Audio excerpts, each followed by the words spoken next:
And I welcome you back to the final module. I want to thank those that have jumped in and done their quiz, and we'd like to make an apology on one of the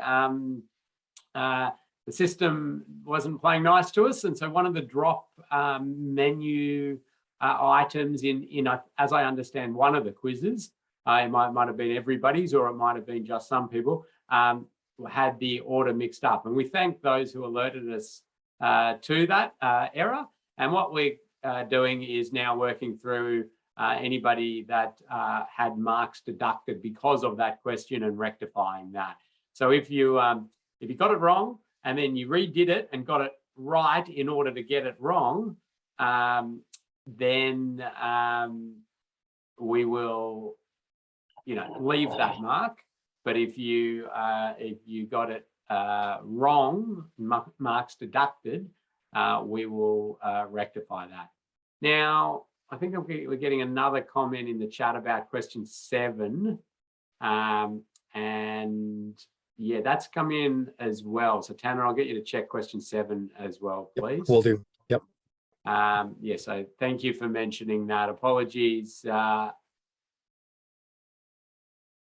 And some comments about the readability of the diagrams as well, which is good. So thank you for the feedback, and there is going to be a feedback opportunity at the end of this course as well, so you can add more feedback. But we do appreciate you putting that in, and we'll get in there and rectify that so nobody loses any marks for it.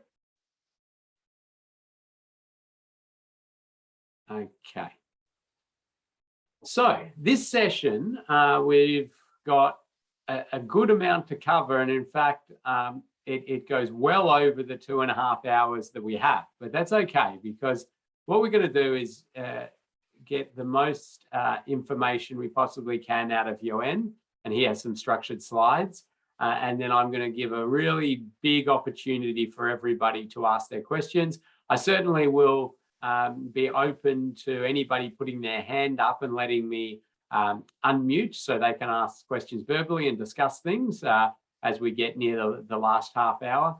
And then I have some final slides if we get time that I can run through some specifics on different further cases and further interventions that we as road authorities and road authority representatives can recommend. So we've got an absolute heap to cover, and as you've been doing beautifully in this course, popping your questions into the chat and your comments helps me to ask Yuen different questions and get Tanner involved as we need. At the end of this session, we do have an assignment. This one, the system won't have tripped us up, because it's one where you're going to have to write your answers, and they will be read and marked in Sweden by Yuen himself. So he will be able to decipher your comments and the like. But I'll take you through that at the end and show you how to complete the course. So this session is back to Yuen, and he's going to take us through now into a little bit more of the specifics of, well, what do we learn out of this? What do we take out of it? And what sort of changes can we make in the road network at specific locations, or think about how we systemically get change throughout the organisation and the whole road network. Now, there's a lot of complexity to that, and there's a lot of individual jurisdictional operational procedures and requirements and forms and the way things have traditionally happened. What we're aspiring to here is to change the system for the better overall, and we'll try to help step you through that. I have a little exercise later on where I'm going to be asking you to think about what can I take out of this course, and what changes can I make within my organisation, within my role, or what can I push forward that will improve this system? And it may be small actions that you can take within the reporting that you do, or it might be bigger policy changes, or you might be able to advocate for different things. But I want you to start thinking about that as UN takes you through this, and see if there's things that you think you'll be able to alter in your role. So if, like usual, I'll be behind the scenes and monitoring the chat, but at this stage, I hand over to you, Johan.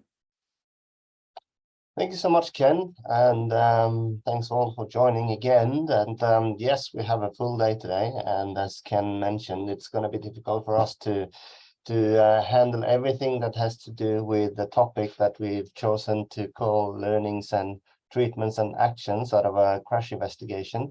But hopefully we'll be able to give you sort of some of the important takeaways and some of the ways that we prefer to think when it comes to understanding outcomes of crash investigations.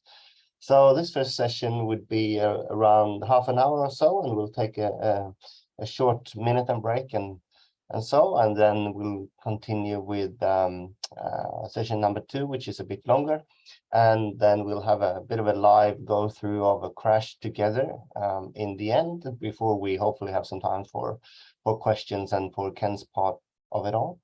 But we'll start with classification of fatalities to guide intervention. So there is a bit of a classification system where the wordings that you use might differ a bit, but the essential takeaways are the same.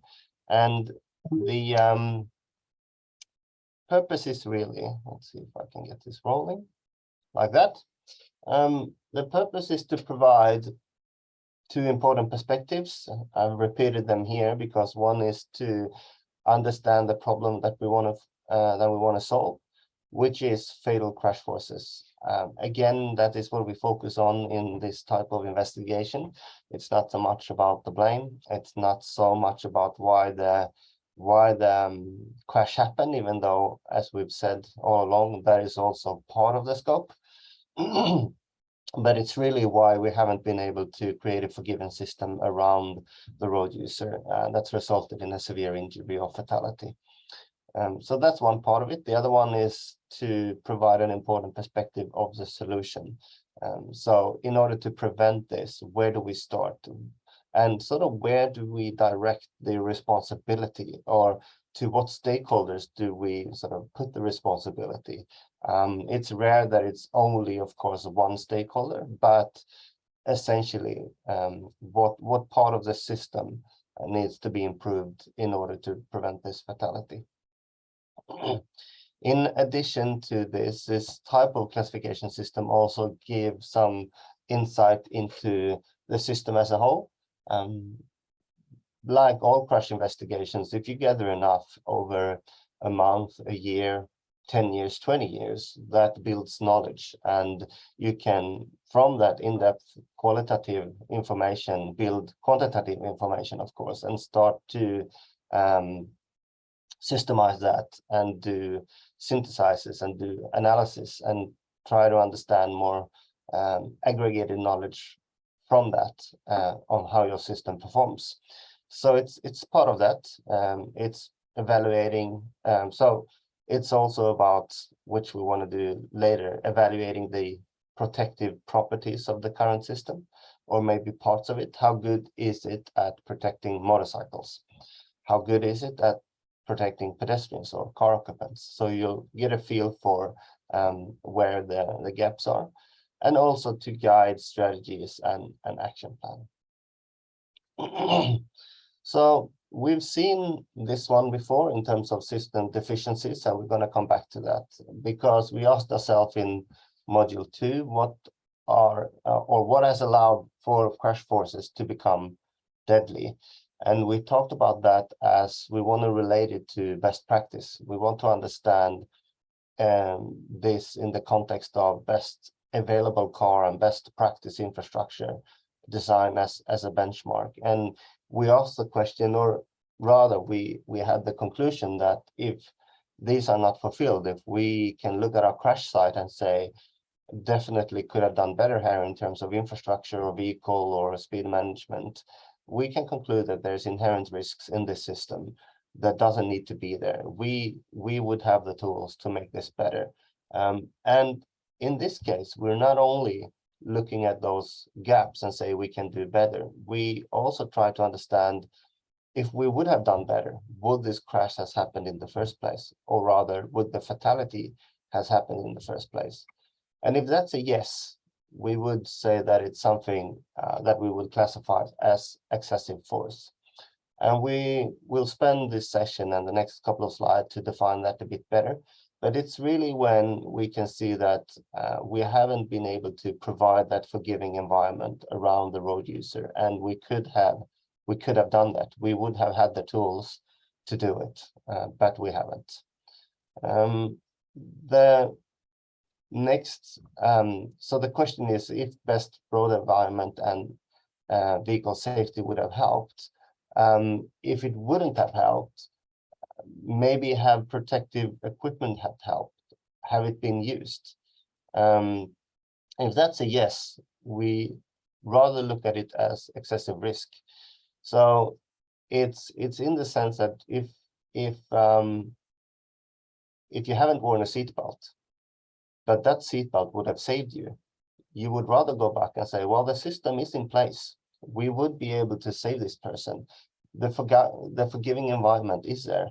It's just that they didn't wear a seatbelt. Had they done that, they would have been saved, or a helmet, or other type of protective gear. So it's sort of a part of the system that we pretty much set as a requirement to be able to navigate safely in our system. We look at it as part of, or like a component, an element in the system that has to be there in order to be safe, and it's not there, so it's excessive risk. So let's say that you haven't used, you haven't used your seatbelt, but it wouldn't have helped anyway. Then it's not excessive risk. It goes back to excessive force, because the seatbelt doesn't really matter. Even though you haven't used it, it wouldn't have mattered. So it's a way of going a step further than just saying this proportion of people haven't used their seatbelt. That's one level of information. But we also want to understand, well, would it really have made a difference? Because essentially, if we don't have a system that is forgiven, the seatbelt doesn't matter. Now we know it does, but in Sweden and in other parts of the world as well, we can see that in about 50% of fatalities, it would have made a significant difference. Ewan, Yes. There's a question that's popped in. What's the difference between not wearing a seatbelt and driving under the influence? So I think that you sort of cover this a bit in some of the future slides, don't you? Yeah, we'll get back to that because it's an interesting question, because it's almost like you want to say excessive injury risk, not so much excessive crash risk, because I would say driving under influence wouldn't affect really your chances of survival in the event of an impact, but it definitely, of course, would be more of a risk factor as a contributing factor to the actual outcome, or sorry, to the crash, to the actual accident. So there's a few things that's interesting to discuss. Driving under the influence would be one thing. If you're driving in a very old vehicle, is that excessive risk? If you're driving as a motorcycle, is that an excessive risk? But we're trying to go back here to, we have allowed a certain sort of cohorts of road users in the system, and just them being there is not a risk. It's more about what do we require from them to navigate at least a bit more safe. And when it comes to risk factors for the crash, in terms of BAC or drug, we would look at that a bit different too. But we'll get back to that. So that's a good one. Thank you. The third one would be where we look a bit more into speeding as a crucial factor for the outcome. And we're not talking about a little bit of speeding here. We're talking about something that's put all the system's ability to protect me as a road user out of place. So it's more in the sense of excessive speeding and extreme violations and very deliberate violations relating to speeding. And that's where we talk about outside system boundaries. So it's really where we don't have the tools to bring this or to prevent this fatality from happening, because there's just nothing in our toolbox that would help us prevent very, very, very high speeding.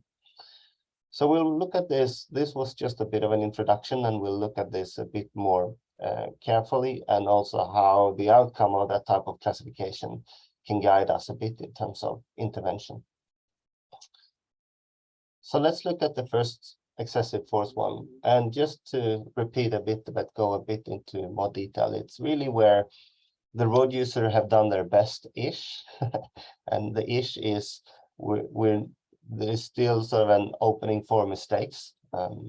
And you can argue that someone that's violated the right of way hasn't done their best.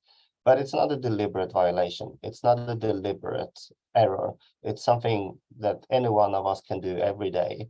But sometimes it results in a crash, and sometimes that crash results in a fatal crash. So it's not so much a deliberate risk taker. It's more mistakes that we do every day. And if that's part of it, and that's the reason, it's more that the severe outcome has then occurred as a result of the road user, the road system not being able to protect that road user from that excessive force. So it's really, if you have someone speeding 300 kilometers per hour, it's just a matter of when that fatality is going to happen. When you have someone that sort of violates the right of way, 9 times out of 10, it goes well because there's no one there. But then someone makes that mistake and it's fatal. Because we haven't been able to protect that road user. So example could be a belted passenger, car occupant in this case, within the speed limit, head-on crash with a heavy vehicle resulting in a fatal crash. A typical example where we're belted, we're driving sort of according to the speed limit, there's no excessive speeding, a mistake is made and you're going on to the wrong side of the road, and in this particular case it happened to be a truck sort of in the opposite direction, results in a fatal crash. And a typical excessive force one, we have other examples to the right, could be a rear end crash, which I think we've had as an example before. Someone is distracted, there's a queue in front of them, they don't observe it and they run into it. Again, it's more about those mistakes which the system should sort of protect us from, but it doesn't. Or the one to the lower right, where you have a car occupant in the smaller car, the car that's closest to the camera, being fatally injured. It's an elderly occupant. It's a 50K environment, so still not too bad, and the intrusion on the crash is not that bad. But still the acceleration levels are too high for that elderly car occupants. So if that's what we've concluded, that in this case, there's no excessive speeding that takes us out of the envelope, the seatbelt has been used, and it obviously didn't make a difference because these people are dead anyway, even though they used the seatbelt. And there are ways that we can actually do this better. Then it sort of points to us as system designer. So it's really about take action to adapt systems according to safe system boundaries, upgrade safety standards of roads, vehicles, revise speed limit to align with the existing safety standard. Now that list could be done longer, of course, but it's really about making sure that this forgiving environment is in place, because had it been in place, we would be able to save this pedestrian, this road user. So that's the first one. The second one then is more looking into excessive risk. So it's a fatal outcome as a result of road users not having properly protected themselves with the available and required protective equipment. Sometimes it doesn't necessarily have to be required, like a bicycle helmet, but it's still available. And again, I'd like to stress a bit what Tana said yesterday, that some part of crash investigation is not so much always a science or rule-based, it's also an art, it's also a type of judgment, and this isn't an exact science where there's only one right answer, but it's more about trying to understand the intent of it and trying to understand sort of where we're going to guide this sort of decision makers. So these are two examples that we've seen before. We can see there's no seatbelt being used. Had they worn a seatbelt, they would have survived. The upper one is a rollover ejected driver. The passenger compartment is still relatively intact. The other one is also that's a head-on crash, and together with a side impact, and that passenger would have survived had they wore their seatbelt, but they choose not to. Another example could be a car to bicycle collision, 30K environment. The bicyclist had not worn a seatbelt, suffered fatal head injuries, would have survived with a helmet. Now you could argue that, I mean, we could have done this better in the environment. Yeah, we could have, but the essential elements is in place. It's a 30K environment, and they would have survived with a helmet. Now, can we do that better? Of course we can. We don't want to hit bicyclists at all. So in one sort of aspect, it is relating to crash forces, of course, but it's still survivable with a helmet. So it still points towards the direction that the basic system elements to protect the road user is still there. It's just that we haven't been able to convince people, or maybe supported people, to use protective gear and helmets. So essentially in this case, it's the energy managing elements that we are requirement from us as system designers are in place in the system. However, action needs to be taken to guarantee that people are using available protective equipment. Now, how we do that is another question, which I don't have the answer to anyway, but it could, of course, be through vehicle technology, seatbelt reminders, more effective seatbelt reminders, or it could be behavior measures or enforcement. I mean, there could be a lot of, that list could also be done wrong, but that's not really the point here. The point is that if we get people to use their seatbelt, there's a lot of crashes out there that would be survivable. And the question is, should we get people to use their seatbelt to prevent this as effective as possible, or should we change the environment even further? And yeah, we could make the road environment even better. But to adapt the road environment to a place where car occupants survive even without the seatbelt, that's going to be a really slow transport system, unfortunately, at this stage. The third one then is outside system boundaries. We've already touched on it a bit. It's the crash outcome is a result of a deliberate violation that makes a system unable to protect the road user. And it's really in the really high speed crashes. And also it could sometimes be extreme violations where it's just where you violated the system deliberately in a way that it's also very difficult to prevent the crash, even though it's not directly related to speed. So the motorcycle on the bottom, for example, they drove in the on the wrong side of the highway, deliberately choosing to go sort of in the opposite direction of traffic at very high speed. Now, you could, of course, change the system to not allow that, but it's just very, very difficult. So it's someone that's actively chosen to violate the rules in a way that it's just very difficult to protect them. It's not the same as violating a right of way, because we can protect people from that by better intersection design. But in this way, it's just a bit more difficult. It's also, we had some example where youth, some teenagers were surfing on the roof of the car after a party, and it's not the parties in focus. It's not the fact that they've been drinking. It's the fact that they're standing on the roof of their car in high speed, and then they crashed into a tree.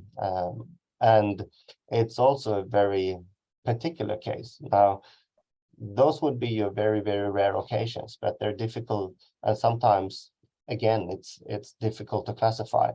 So they're not the most important one, in a sense that that's what we see a lot, and we really need to adapt our prevention to that. But they do come up every now and then. But mostly, to be honest, this is about deliberate speeding and excessive speeding.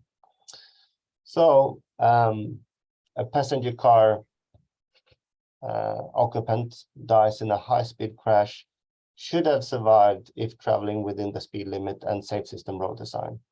So it needs to be that, where if we say that someone is speeding, but better road design would still help them, well, then it's excessive force because we can save them with the existing and best practice.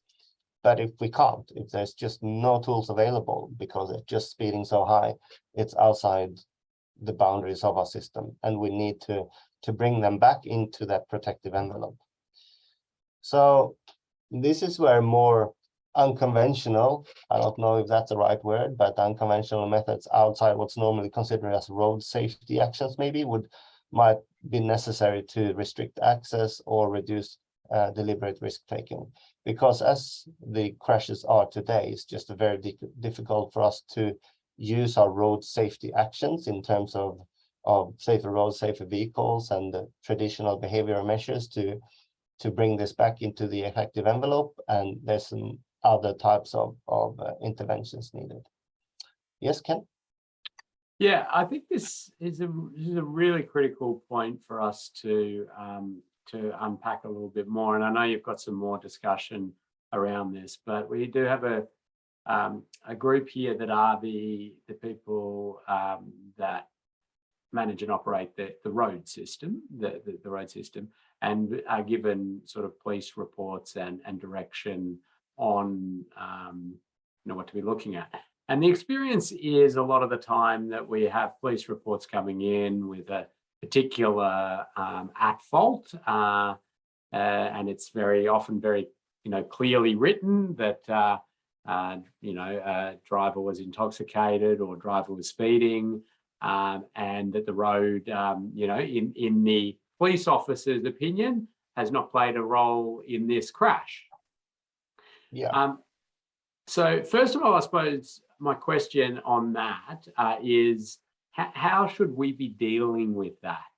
And then I've got some follow-up questions.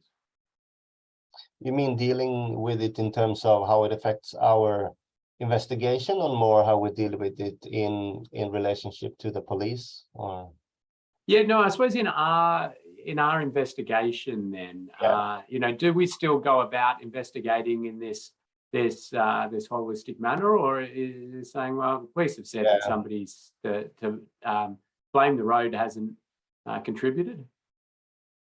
I mean, we would just take the police information as any other source of information. I mean, that's their perspective, and it's not wrong. It's just their perspective. It's someone is sort of obedient or not obedient against the law, and they're the as you say, the causing driver or the driver at fault, and that's a fact in the police investigation, but that's not our investigation. So when they say that the road hasn't been playing part of it, they're pretty much saying the road doesn't have legal liability, or in this case, so you can't take away the blame from the driver in the court, depending on the road. But that's not what we're looking for. So I would just pretty much neglect that part in my investigation and say, yeah, that's important information to understand the actions of the driver. But really what we're looking at are the crash forces, and if there's anything in the road environment that we could have done better to prevent this from happening. So it's just a totally different perspective, which yeah, it's apparent. Yeah, I think that's beautifully answered, and it's I suppose disturbing to see a movement towards road authorities having different investigation mechanisms if they are able to, I suppose, free the road of any blame in the police's perspective, and thus, well, this is not our this is not our problem. That's some other one. So we really want to disrupt that thinking from the way we are investigating these crashes, because there's so much ability if you go looking for fault to find it and to walk away from the whole thing, which is not going to improve our system at all. So the second one on that, and then I'll have a read of the one that's just come in. The second question, and it's back to this. So if you are crash investigating a scene, for example, that is an undivided road, and you so an undivided two-way road, yet the driver is going 150 kilometers per hour and the head-on crash occurs. Clearly, they are doing highly inappropriate behavior that we're never going to be able to, create this infrastructure that protects, well, in reasonable things, these super high speed style incidents. Are we categorizing that in outside system boundaries or not?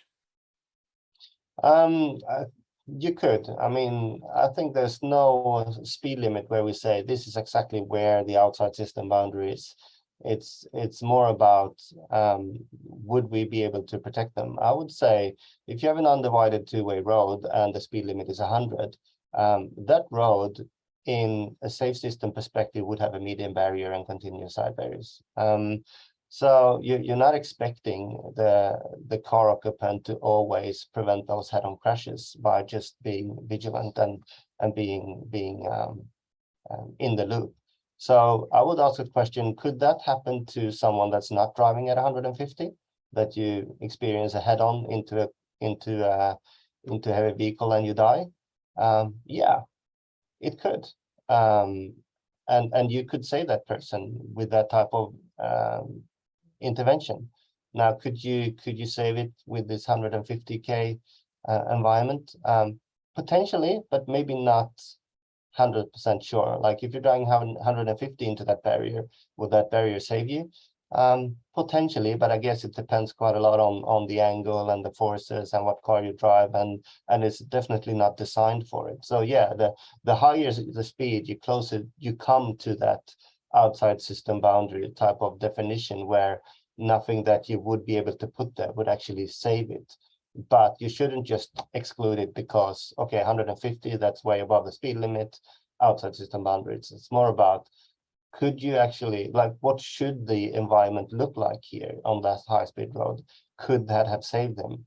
Not really. Okay, well, they'll probably put themselves outside system boundaries, and because we just don't have any good tools. But it's a close call because it doesn't have to be. Yeah. So it links with a couple of things that have been coming in, and I think it's worth us spending some time on this, because this is getting really to the crux of what we are trying to change in our crash investigations road authority. So Kristen's put a good comment in here, I think. I guess it can be the fault of the driver which led to the crash, but with better roads, a better road system, the severity of the crash may not have been as bad. Fatality may have just been a moderate injury or the like. And I like that. I like that way of thinking about it. Johan, any comments on that? No, absolutely. And I mean, sometimes it's helpful to think about it as a quality management system. We are the people going out, helping the organization in their quality management. We put a product out there, and we're producing movement. That's our product, and people die by sort of in that product, and it's our responsibility to make that better. In the same way, you have a manufacturing plant or a factory where people produce stuff, and if they die doing that, yeah, you would investigate on that and understand that, yeah, someone is at fault, etc. But you as a manager of that plant would still be very, very interested to understand, how can I make this better? This is not acceptable. I need to understand how to prevent this from happening again, because it's my system, it's my products, it's my manufacturing organization, it's my value chain. So it's very much about that, acknowledging that, yeah, drivers can do better. They are at fault sometimes, but it's still my responsibility to make sure that quality keeps improving all the time. And I always want to find, as long as people are dying, we can do better. And we just need to find those ways to do it better and better. Yeah. So another question's come in here directly to me, which I think is another great one that really sums up some of the challenges we face going and investigating these crashes, which is saying, if you're going to investigate a fatal incident, perhaps involving a pedestrian crossing on an arterial road or the like, and that has occurred at one location, but it could have occurred anywhere in a 5-kilometre length on that road, or anywhere in hundreds of kilometres of road in the jurisdiction you're managing because of these similar features. I mean, are we going to try to put a treatment directly at that location because this incident, randomly the lightning struck there, why would we do that? So how do we deal with this as investigators? No, really good question. And we'll actually get back to exactly that in the next session when we talked about aggregated analysis and things like that, and preventions or interventions coming out of a crash investigation. But I think that there is sometimes a real risk that we go back to that black spot thinking where we say that, yeah, the lightning struck here. The community is looking at us to do something at this particular location because it just looks bad if we don't. While really we know that it's probably better from a statistical point to do it somewhere else because the lightning is probably more likely to strike someone else a second time. So really from a statistical point of view and a regression analysis point of view, you should do it somewhere else. But I think it's more about the crash investigation is to highlight that, yes, this deficiency resulted in a fatality there. And out of respect of that, we want to investigate that properly to understand, is this only here? Is it something particular with this location that we really need to address? And it's normally sort of you would strike while the iron is hot to just do something on that location too. But you would never walk away without asking that particular question, what's next down the road? Is this something that's aligning with our standards and guideline? And this is typically how we build pedestrian crossings. And this is really a systemic error and a systemic thing that would be everywhere else. And we need to have a look at that and see if there's more that's needed to be done. I think, again, that's a really interesting, I suppose, slight shift for us. I mean, there is that old saying of never waste a tragedy. So you have the ability to get investment at locations when these events happen. You don't want to wait for these events. We want to systemically change the network before these happen. But as they do, it may give us the opportunity to get investment and ideally in programs. And that was a sort of passion that I had, is to get groups of people around who are able to predict the next crashes that are going to happen, because we know some of the key elements, and we say, well, what would we like to change as a result of that? And we struggle to get money and get programs and get changes, and then so we're ready when those events happen. We continue to try to change it, but if that pedestrian is struck, it is an opportunity for us to start pushing some system-wide interventions and changes, and we have seen examples of that happen. So we'll keep talking about this, and you've got some more good information for us to share. But the purpose of today is to really start to hone in on what people can do in changing their investigation techniques. So I think that's good discussion. Keep the questions coming in. That's really good. No, we spent a bit more time on this now than planned, but I think it's really good because this is the gist of it, or what do we want to get out of it. So in terms of the actual classification, how can it easily be done? Well, really, it's just two questions. You can start in the other way around. There's no exact truth, but this is an effective one. Would protective equipment, seatbelt, helmets, etc., have changed the outcome? If that's the yes, it's immediately excessive risk, because then we could have saved them. At least in this particular case, the protective elements are there, except for this. No, well, that could be either they've used their seatbelt, but it doesn't help, or they haven't used their seatbelt and it wouldn't have helped anyway. Would better vehicles and infrastructure have changed the outcome? If that's a yes, it's excessive force. So we can do better with our system, And it's a yes. If it's no, they're driving too fast, or there's just a very deliberate risk taken that puts everything out of place, we would sort of classify it according to outside system boundaries. And it's just a reminder there that this is not an exact science. If you get one or two wrong, it doesn't really matter in the end. Sometimes there's combinations of this, which makes it a bit tricky. There's sometimes maybe two occupants in the car, and you should know that this is on an individual level, so they might have different classifications.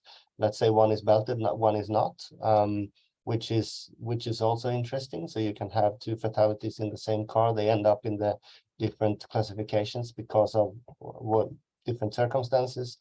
But the essential things is to start to ask these questions. We had a question before about BAC and drugs. Should a classification take not driver impairment into account? And I would say no.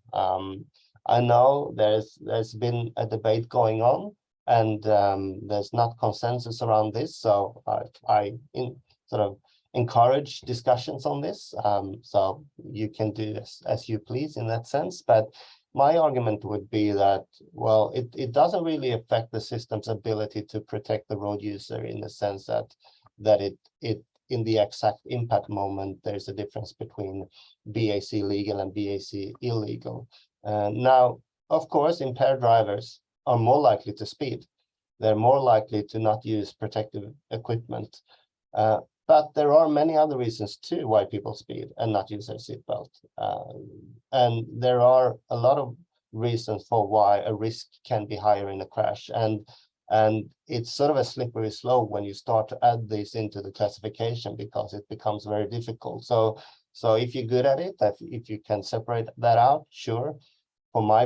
In my purpose, I want to keep it clean into particular just crash forces, because it's just easier for me. Then, of course, I would add BAC levels and drugs as contributing factors that are really important, that you want to add sort of to the complete picture of the crash, but it doesn't have much to do with the actual injury mechanisms. Let's take an example. We have a driver with BAC level 2, runs off a road 80 km/h, crashes into a tree, no speeding, seatbelt used. Now, could this happen to a sober driver? Yes, it can, and it does all the time. So what would the classification be to a sober driver? Well, it would be excessive force, because we could do better designed roads and the environment could be different, and that could have prevented the fatality. So if we have then the same crash with illegal BAC, well, it's the same crash severity. It's the same preventive measures that could have helped. So it'll be the same classification, excessive force. So that's my logic. That's how I interpret it. That's how I want to sort of present the finding for a decision maker, that you cannot just say that just because this driver had illegal BAC, we shouldn't put the barrier there. That would be, for me, a very sort of very strange outcome. If I say this is excessive risk, I'm saying the elements are in place, we protected the driver, but they put themselves outside of that. Like, no, we could say the person there with a barrier in the same way that we could have protected a sober driver, we can protect this driver. And we do. And sort of roadside barriers and mid barriers are one of the most effective ways to protect impaired drivers, unfortunately, but it's the case. Ken? Again, this is just fundamental to the shift in thinking associated with traditional crash investigation and the way we've gone about it for a long time, to the way we want to do safe system crash investigation. And it links to another comment that's come in around reaction time affected by BAC, drug use, and the like, and clear decision making even. So take, for example, an intersection of 80 km/h, where a driver doesn't react as quickly, so strikes a vehicle that's come into the intersection or the like, or misses a sign as a result of that.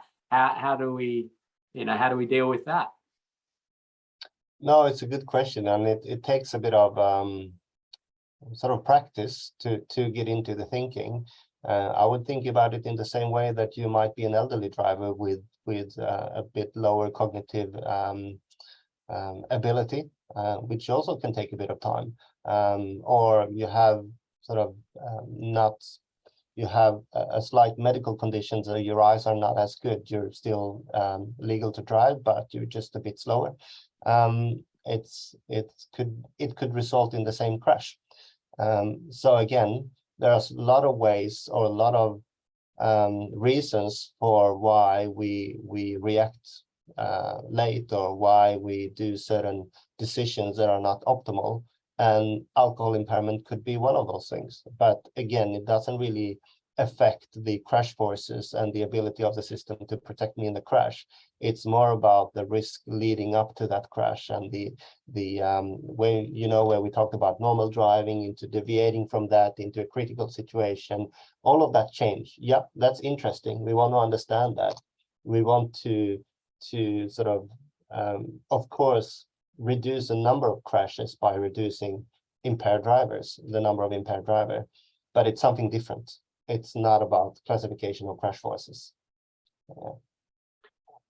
Okay, so yeah, this is good and so important, and again, worth spending time on. And really, a lot of this discussion we're having now live and people putting their thoughts in is what I would be covering in my last one. So I'm okay for all of this to take us some extra time.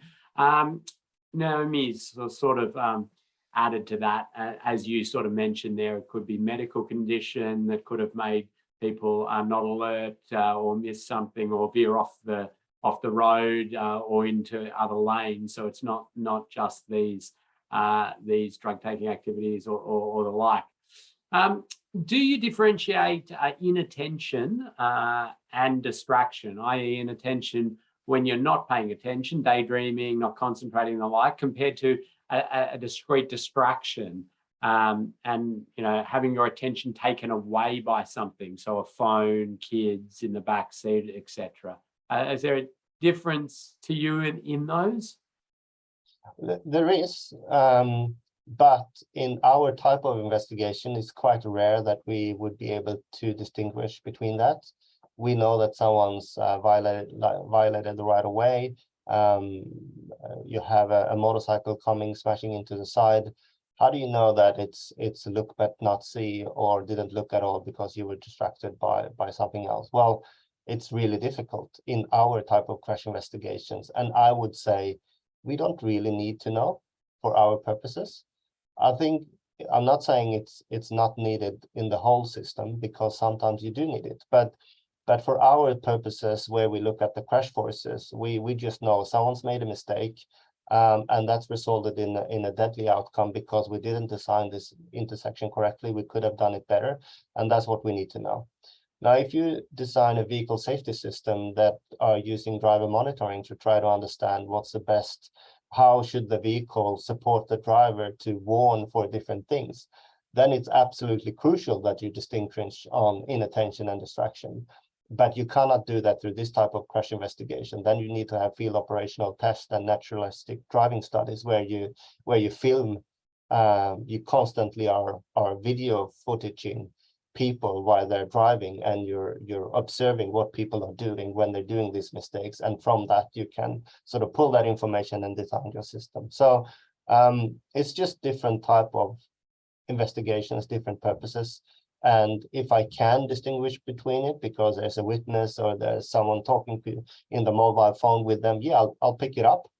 But it's not crucial for the investigation because it's just very difficult and it's not absolutely crucial. And I think that's, again, and we keep, banging on about this, but, the fact that we've been able to find that they were texting or something like that has often in the past been the trigger for road not at fault, closed case, don't do anything else. And we're trying to sort of say, well, okay, we don't want them to text, and I'm sure we're going to continue on, different campaigns and other things to try to minimize that.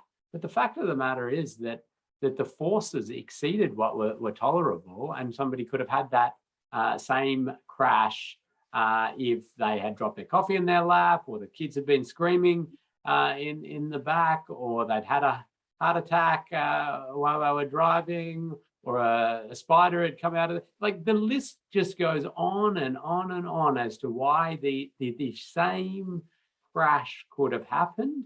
So we move beyond that and say, well, what's the energy in the system at that location? And we will see in the next session about more systemically thinking about that. So that's really good point there. And it kind of links a little bit with David's question in there, because we're now getting our head in that energy space and energy management space. What's your thinking around car occupants wearing helmets? Oh, if they should, well, I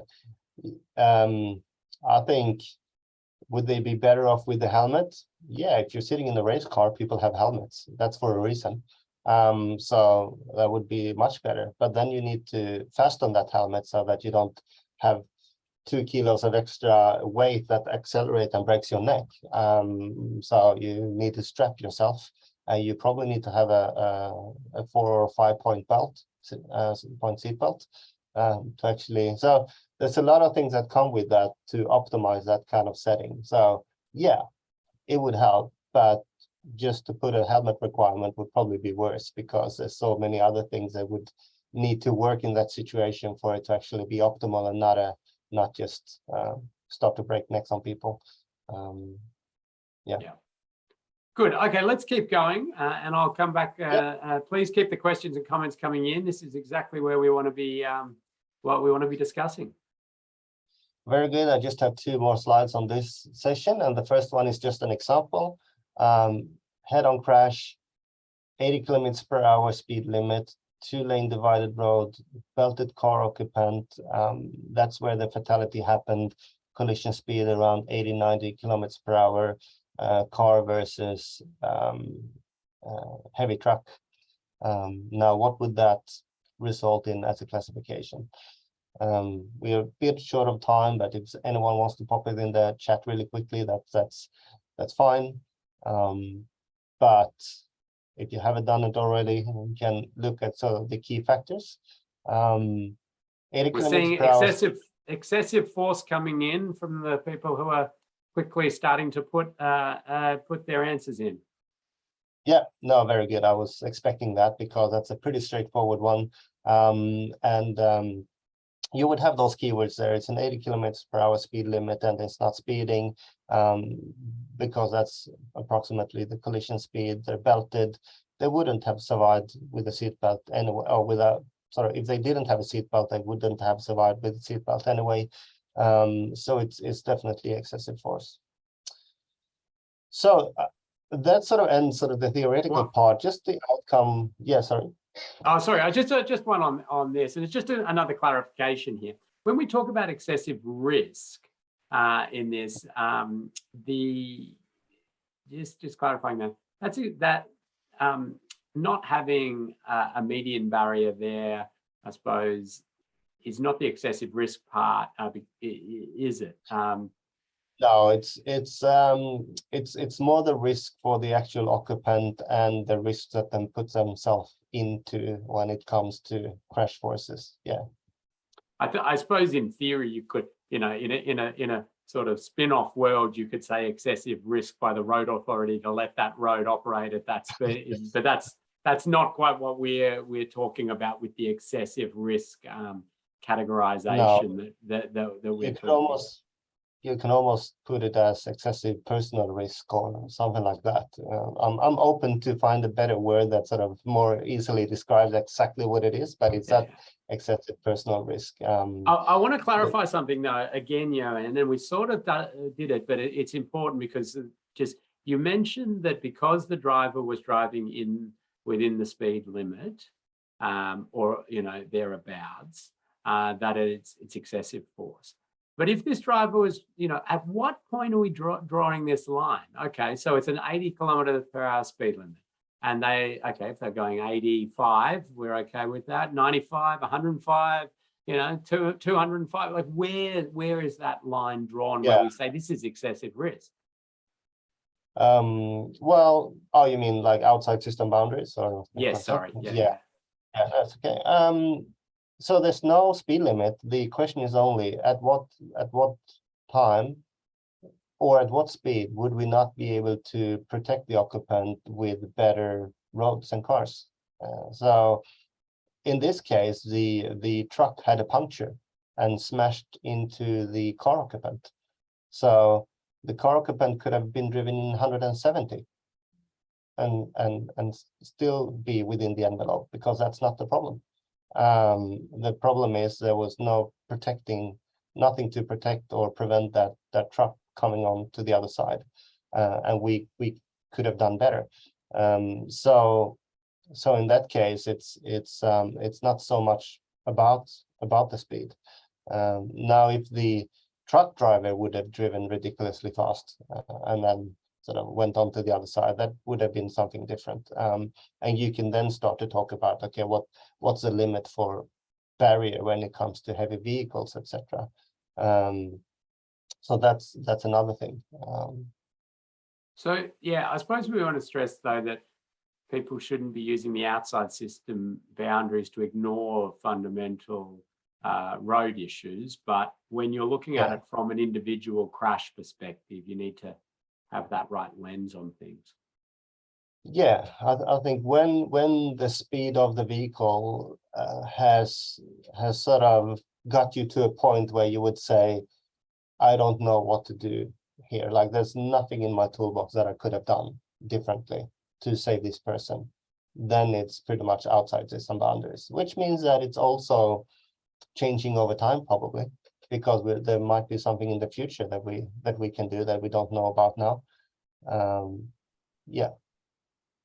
Carly's, so we mentioned barrier systems with this one and heavy vehicles, and Carly's made a good point around the fact that large vehicle, we have limitations on the containment of large vehicles with barrier systems and the like. So I suppose that gets factored in as we consider the categorization, as you just mentioned, if the large vehicle was going at excessive speed. Yeah, and I think that's where also it's not always clear cut, because it's not always that, okay, do we have a barrier system ready on the shelf to prevent this crash? No, we don't maybe, but we can still assume that there would be possible, and we could potentially do better. And it'll be the same, let's say, with motorcyclists. Let's say it's a motorcyclist and they're driving according to the speed limit, and they're sort of driving into something, and you would say that, well, they're outside the system boundaries as soon as they put themselves on the motorcycle. Well, not really, because there are things that we can do, and there are things that we definitely would be able to do better, and they can drive on the race course in 300 kilometers per hour without dying. So obviously we can design a safe system for motorcycles. Do we know exactly how to do it in a feasible way in a road environment? No, we don't. But that just doesn't put them outside system boundaries immediately, because there are better ways to deal with the energy, but we just haven't really figured it out yet, exactly what to do it in every situation. So yeah, it's a bit of a fine art there as well. Yeah, good. And I think we will expand on this a little bit more as we look through some more examples and we talk holistically, but really critical that we're not dismissing crashes because of some human error, that we're considering our ability to intervene. We've got the very challenging task of inheriting a network that has the overwhelming majority of it currently with energy potential to kill and seriously injure. So where we put our funds and make changes is the topic of the next session. Yeah, okay. I think that leads us to sort of the summary slides here, Ken, where we've just instead of taking an example, I've just pulled it out look at it on an aggregated level. And this is all fatalities in Sweden for 3 years, 16 to 18. And just to sort of say, okay, if you put all crashes together, 840 in this case, where do they land? If sometimes we look at the conclusion that 95% of fatalities are due to driver error. That's still true, but this is a totally different perspective where we say we don't really care about the cause of the crash being a driver error. What we care about is in what proportion of those crashes could we as a system designer do better? Where is sort of the handling of the energy in a way that we could have designed our system better? And we still see in Sweden that almost 60% of our fatalities are due to excessive force. So it's a combination of road design, speed management, vehicle safety has not been enough to protect the occupant. Then we have about 16%, there is excessive risk. And that's where people haven't used their seatbelt or helmets, etc., and that would have saved them. And then we have about 10%, which is extreme violations like outside system boundaries. So we still have the absolute majority of crashes where we as an authority could actually make that system better. That looks a bit different depending on road users. So if you look at car occupants, we can see actually we've done better and better in creating that safe system, but there's still a lot of people not using their seatbelts. So this is only passenger car crashes. But if we look at fatal motorcycle crashes, that goes up again. So very few motorcyclists doesn't use their helmets in fatal crashes. Almost everyone uses their helmet. We have a bigger proportion that is outside system boundaries that drive just very, very fast. But then still the majority is where we have excessive force, where we haven't been able to protect them. So they're driving reasonably within the speed limit. They're doing the best they can, but still we're not able to protect them. So I guess that summarizes things where fatality classification gives us insight on individual aggregated levels about the properties of the system and how well we can protect people. It's a classification foremost on crash severity and injury causation, not so much about crash causation. And that's all aggregated analysis around the world, really, that I've been taking part of, points toward that direction. It's the combination of flawed road design, speed management, vehicle safety that is the majority in the majority of fatalities, really. So that concludes this part of the session. Okay, a quick one. I've got two quick ones for you here. So one is you've been doing a lot of work around Australia and New Zealand, looking at the system and analysing bits and pieces. Would you say that your feeling is the system is sort of similar to that of Sweden? Those Venn diagrams you were showing there, you think it's something similar, or would we be radically different to that? Not radically different, but you would definitely have a higher proportion in the excessive force, just because the simple fact that with the default 100 and so many fatalities on that part of the system, but it wouldn't be dramatically different. Let's do this classification and see. My guess would be 61. Okay, there you go. Got the prediction right there. Another good question's come in around what would you classify a crash where an elderly person is struck and it is a fatality, but a younger, healthier person would certainly have it as a minor injury or next to nothing?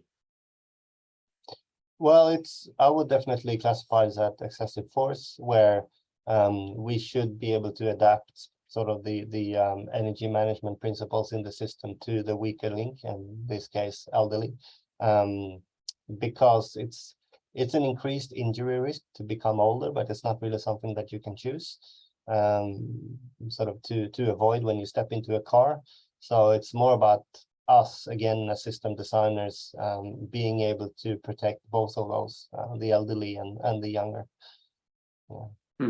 And I think, though, that links in with what we're about to get into, probably after a quick stretch break, but which is around, well, you then sort of start to think to yourself, oh my God, well, how are we going to possibly transform this system? Because it'll be people, if we're trying to think of protecting 80-year-olds, we can probably only hit them at 10 kilometers per hour at most. So we can't, it's just hugely, hugely challenging and overwhelming for for most people in the management of road system. So it'll link nicely into how we talk about the next session. So do we have time for a quick stretch break, Ewan? Oh, I think we have to. Let's take a minute or two. And okay. It'll be a quick one, a 2-minute stretch, run to fill your water up, and we'll get back into it in 2 minutes. Thank you. The record button again. And yeah, we're going to jump back into it. Ewan, we can see your slides there. So I think we're ready to go, like the aggregated crash analysis. Very good. All right, let's keep the questions coming and the chat live and those good discussions, because that's the purpose of this. And yeah, so in terms of learnings and treatments and actions, we want to be able to do exactly, or take into account exactly what came up in the chat earlier, where we found something and we might suspect that that's a more systemic problem around the system, and what do you do with that? And what do you do that in relation to where something might not be a systemic issue, and how do you determine that, and what do you do as a crash investigator? So I'm going to walk you really just through some examples, and hopefully we'll learn from that. And then in the end of that, we'll look at the generic sort of sequence of event in a crash investigator, just to put the different pieces together and see how can it look throughout a crash investigation from start to stop. And then in the end of this session, if we have time, we're going to look a bit more into what more can we use the outcomes of crash investigation for. That's sort of part of more efficient zero planning.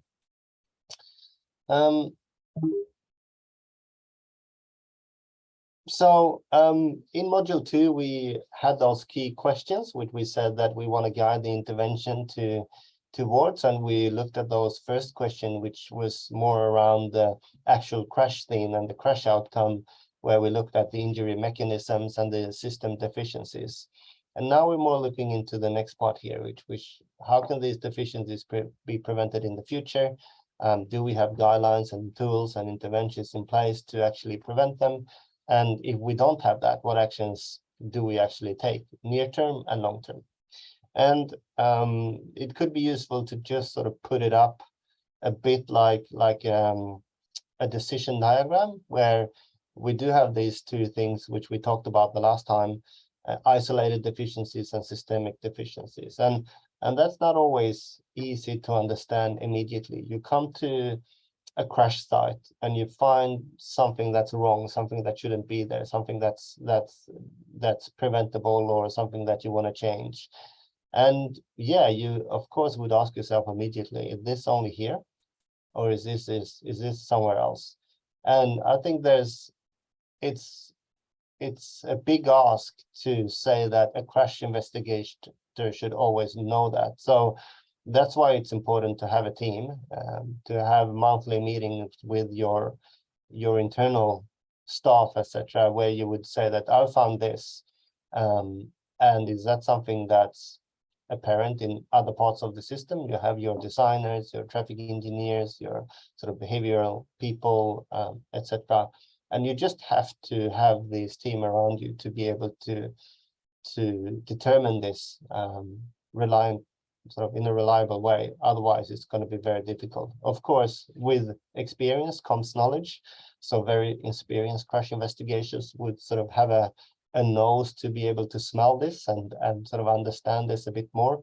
But either way, it's just very good to have that team around you which know other stuff that you do, because a crash investigator can know a lot of stuff or a little about everything, and normally you come from some kind of specialist background, but it's just difficult to have all the disciplines. But if it is an isolated deficiency, you would normally do an immediate action. Like, it's often local, it's often low cost. Doesn't have to be if you suggest a grade separation, but that would normally be the outcome. Normally, it's not changing the whole environment or changing a route or making something absolute safe system compliant, but it's just something that makes things a little bit better. And it's sometimes just an ethical response to a fatality that has happened there, that someone should not drive into the same tree again. And it's not you think that it's going to change the world. It's just that it's going to make things a little bit better. And if I can reduce the risk by doing something, I'm going to do it. Or if the maintenance crew is out there doing stuff, they can just go through this place again and do this too if they're out there already. So it's if you have a good organization in the region, you have good relationship with people and your sort of contractors, etc. Normally this could happen without a major investment. And then you have your systemic deficiencies, where I guess the first thing is to ask yourself, is this something that's already known or is it newly detected? Because there's a lot of things out there that happens all the time that we know about, but we still pick them up in our investigation. And we do want to input it into investment planning. I've written here, it could be other parts of the organization. Maybe you have a strategy unit or a planning unit or something which picks up things. And it's adding to the existing knowledge base.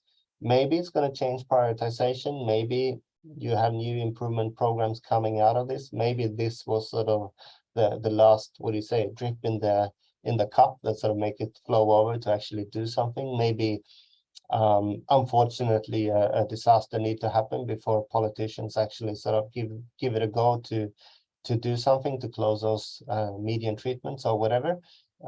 But it's just sort of, it's not new information. People will tell you we knew that a long time ago, but still things haven't got done or haven't been prioritized. And sometimes it takes a few times and you feel a bit hopeless because you're just adding to the knowledge. But then if something happens, it can go really quick, or it just add to the existing knowledge base. If it's newly detected, normally it would be some kind of aggregated analysis connected to that, because you want to, or maybe you don't know, you suspect that might be something that's systemic. You found this and you don't really know, but you suspect that, yeah, this could actually happen somewhere else and I need to know it. So I would sort of initiate some kind of aggregated analysis. I will look at that, which may in the next step lead to other types of prioritizations or investment programs. And I'll just flick down the next one, which is more around sort of revising routines, standards, and guideline practices. If you detect something that's not as it should be, something you thought was safe, but it appeared that it was not safe, obviously there needs to be a change in the way that we do things. Yeah, Ken? Now, for an individual crash, could we identify both isolated deficiencies and systemic deficiencies at that location? Oh, yeah. You mean like two different ones? So there might be, yeah, it could be. I mean, let's say there's a signage problem and someone's put a sign in a totally wrong spot, and you would say, well, that's a local issue because that's a clearly mistake by the person that did it. That's not how you should do it. So had they done it according to standards, it would have been put in a better position. So that's a local fix. We don't suspect that to be systematic, but at the same time, you realize that sign looks quite strange. There's a big reflective marker on it that's sort of makes the sight lines and the intersection very poor, and you realize that that's come from a manufacturer that you've used for 2 years, and in all of the intersections in the region you have this sign, this signpost, and that's a systemic issue. So yeah, it'll be all the time that you note those kind of things. Yeah, and also I suppose just digging into that a little bit further, if you do have the approach to an intersection and you've got an incorrect sign placed, for example, and the crash has occurred by the driver overshooting the intersection because they didn't get the correct information, and then struck by a vehicle coming through at high speed on the intersecting road. The deficiency we're looking at there is the sign, but there's also going to be systemic deficiency in that intersection, isn't there, from the energy that is just left there? Very good. that example. So Ah, good. maybe not All right. exactly, but yes, absolutely. Because again, there would be, as you say, a local deficiency where you would say that, yeah, I can definitely make that better, but we don't have the money to change the whole intersection, which is really the problem. The real problem here is that we haven't been able to manage the crash forces, and we should build that intersection in a different way, and that should be done all over the system, and that's a systematic or the systemic deficiency. But still, I would be able to do it better in this intersection, and I'm going to do it because it's cheap and it gets better.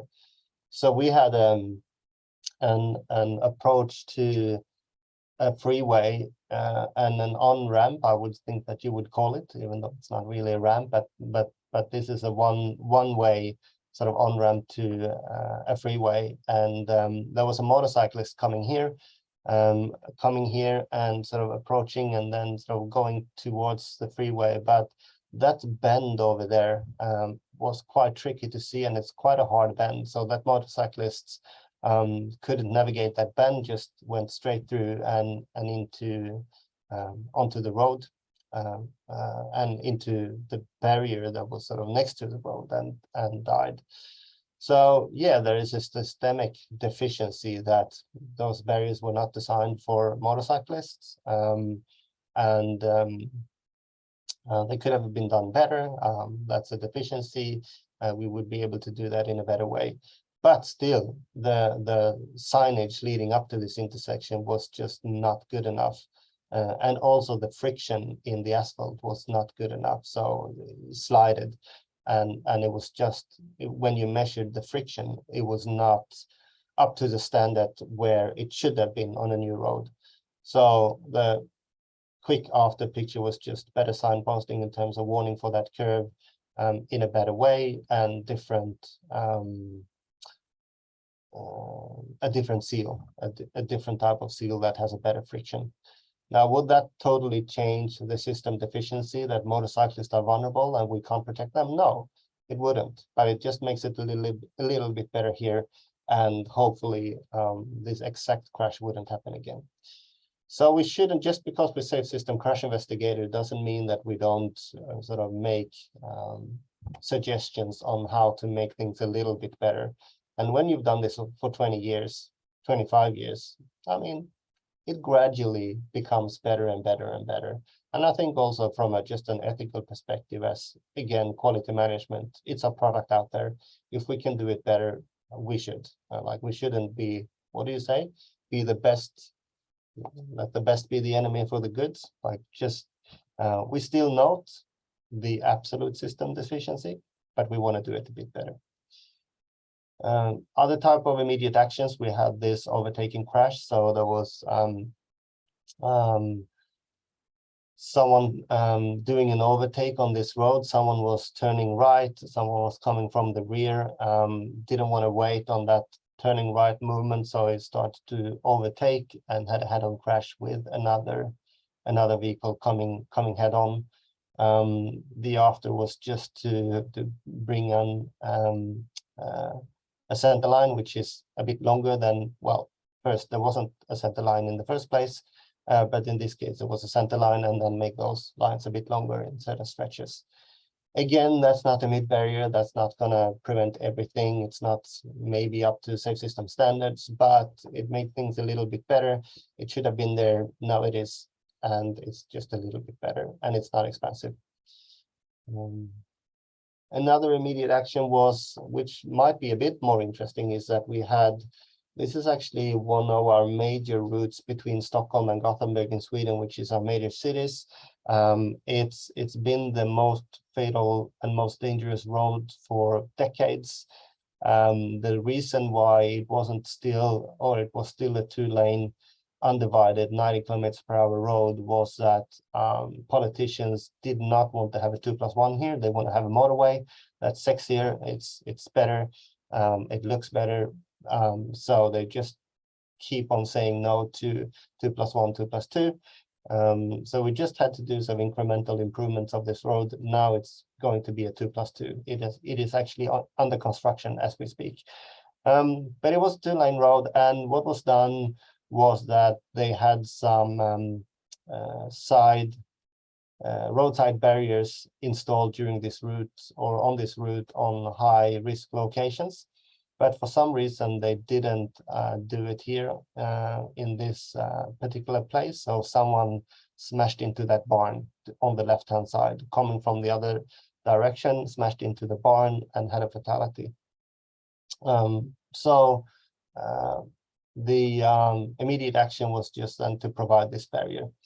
And that was more of a considered a local deficiency, because the barrier was already put there on that whole route. It's just that for some reason they've neglected this barn, and it's not like you need to then do it further down the road because it was already done. So there was more fixing an error that shouldn't have been there. And of course, when you do it on the left-hand side on the road for that barn, you would do it also. You can see, even though it's not super clear in the picture, it was done on the right-hand side of the road. So of course, you don't want to do it just where the car struck that barn, but actually sort of fix that deficiency there. So those are examples, and there's many examples. And I think that's where I think most road authorities would actually do it if there's obvious things that we can do. But I guess more important is that we actually also wanna do other thing, which is more systematic. If we find something, or if we suspect that we find something that's could be present in different parts of the system. And I'm just going to go through some examples, and then we're going to look at a kind of routine to do it. So this was a case in southern part of Sweden. You can see the map there. It's on a major highway. On the map to the left, and then to the right, we can see sort of an aerial picture over it. And in this case, the Swedish Transport Administration, together with regions and transport authorities, or transport planners in the regions, has started to put bus stops in close connection to these freeways, especially where there's population centers. So there would be like a bike path or pedestrian path coming up to those bus stops, and then the bus would stop sort of on the side of the freeway, like not on the freeway, but sort of go to the bus stop and then continue to drive on the freeway. And it was a good way of have good sort of accessibility to those freeway bus stops. However, we had a pedestrian fatality in this particular location, and it happened like this, where we can see on the right-hand pictures, we can sort of see the leading up to these bus stops from both sides. And then on the actual bus stops, I'm standing at one of the bus stops looking at the other side of the road in the left-hand pictures, and one 16-year-old girl sort of exited the bus, saw the other bus coming from the other direction, thinking, I really want to get on that bus. I'm gonna take a chance and run over the highway or the motorway. But when she did, there was a car coming from the left and struck her, and she died. So just a bit of a better picture from looking from the left, looking from the right as a pedestrian. This is the impact in the car, and the driver just didn't see anything. Suddenly there was just a struck in the windscreen, and the car totally surprised. I do remember it was dark as well, even though it was not a guarantee, but it doesn't really matter too much, but that was the case. So it sort of got the investigator thinking that, well, this can't be an isolated event. I mean, the fact that you get off the bus, you see the other bus coming, and you don't feel like going up to this grade separated bridge up here to walk around a couple of 100 meters to the next bus stop. If you're not in a hurry, sure, you would do that. But if you're a teenager and you see the other bus coming, you won't. You would just take a chance and run for it. So it was sort of put up as a potential systemic deficiency that highway bus stops opposite each other without any arrangement to prevent pedestrian from crossing. So that's probably something that we should look into, because there were no design requirements or guidelines regarding this bus stops and the risk for pedestrian crosses. So same circumstances suspected to be present on several motorway bus stops in Sweden. So what was decided then? Well, it's a potential systemic deficiency. So then it sort of get passed on to a team that are able to do a bit more analysis on this. So they looked at all the highway bus stops with pedestrian crossing risk. So they would then sort of make some kind of assessment, what's a medium risk and a high risk and a low risk, depending on where it is, how the pedestrian should cross, like according to what's in the place, like a bridge or a tunnel, how long do you actually need to walk to do that? What's the arrangement in the actual road in terms of barriers or no barriers, etc., and what's the speed limit? And then this is not the whole list; it's just sort of a short part of the list. But then out of that, there was some low, medium, and high risk locations coming out of that. And the outcomes of the investigation, and then the decision was made that we should address locations with high risk of pedestrian crossing with the appropriate action on the present year.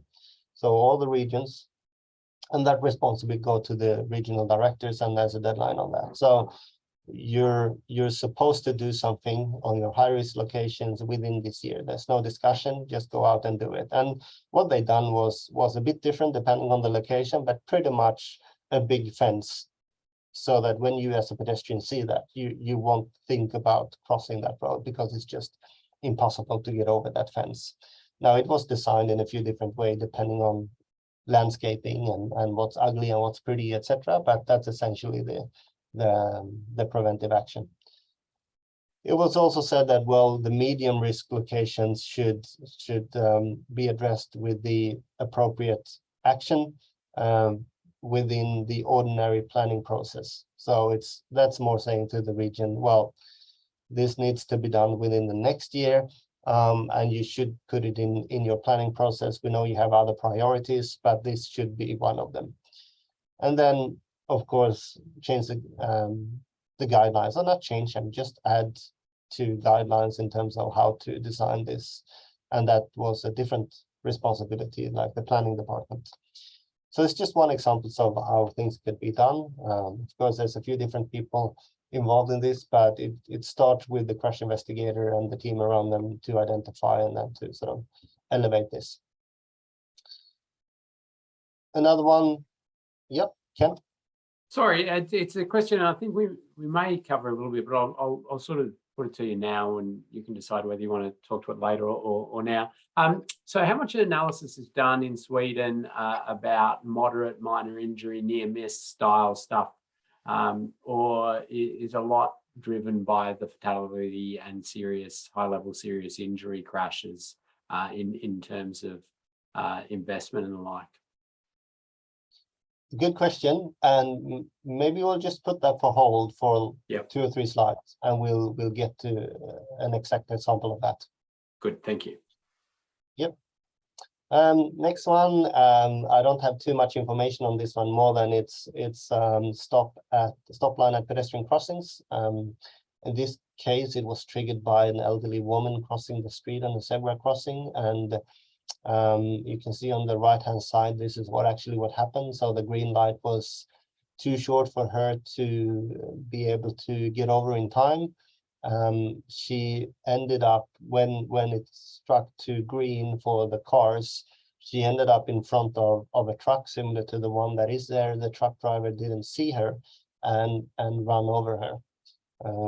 So something like this, where you would sort of measure yourself or a 185 guy next to a truck in the same distance as the pedestrian crossing line or stopping line, and and see that, well, if you're someone that's a bit shorter than that, it's quite a challenge to see them. So it was just a decision to pull back that line from the the stopping line from the pedestrian crossing to 3 meters. Again, I don't think they were able to actually increase the green lights, the green time, etc., and make a proper sort of safe system type of intersection for pedestrians, but at least it was something, and it was something. This is quite a number of years ago. It was something that was sort of put into guidelines. Now, I'm not a designer, I'm not an engineer in that sense, so I don't know exactly what the standards write about this, but I do know that it was taken up into consideration, so I can't really say exactly what it looks after that. But that was a typical thing that was pulled up as a systemic one, because we knew that we just had this all over the place. I'll get to the next one because it relates to what you just asked about, Ken, or someone else asked about. Things that happen which might not be a fatality. What do we do with those? This was a typical example of that, where we have a heavy truck run off the road, collided with an electrical contact wire post, and the driver of the train, because you can see there's a rail line going there, the train just managed to stop before hitting the post. Now, it didn't result in any injuries or fatalities, but over time we had a few of these incidents. We had another one where a car ran off the road and up on the railway track like this. And this is sort of from the rescue photos from the rescue personnel. And according to witnesses, the train passed just seconds before. So it's really a near miss. It could have been a very serious crash. And these are the things that sort of come in anecdotally to crash investigators that do crash investigation all the time. Naturally, they would have a relationship to rescue service, to police, etc. And it's inevitable that when they meet, which they do pretty much every month, those people would actually tell you that, well, something happened over here, or something happened over here, or have you thought about this? And that's sort of quite an interesting source of knowledge there. I mean, the rescue personnel are not road safety analysts, and they're not crash investigators, but they do pick up things from experience, which is interesting to note. And sometimes you pick that up and say, oh, that's a catastrophe about to happen. We should have a look at that. And it then picked up similar to what you would pick it up if a fatal crash happened, just that it hasn't happened yet. So you pick that up and you're trying to be reactive.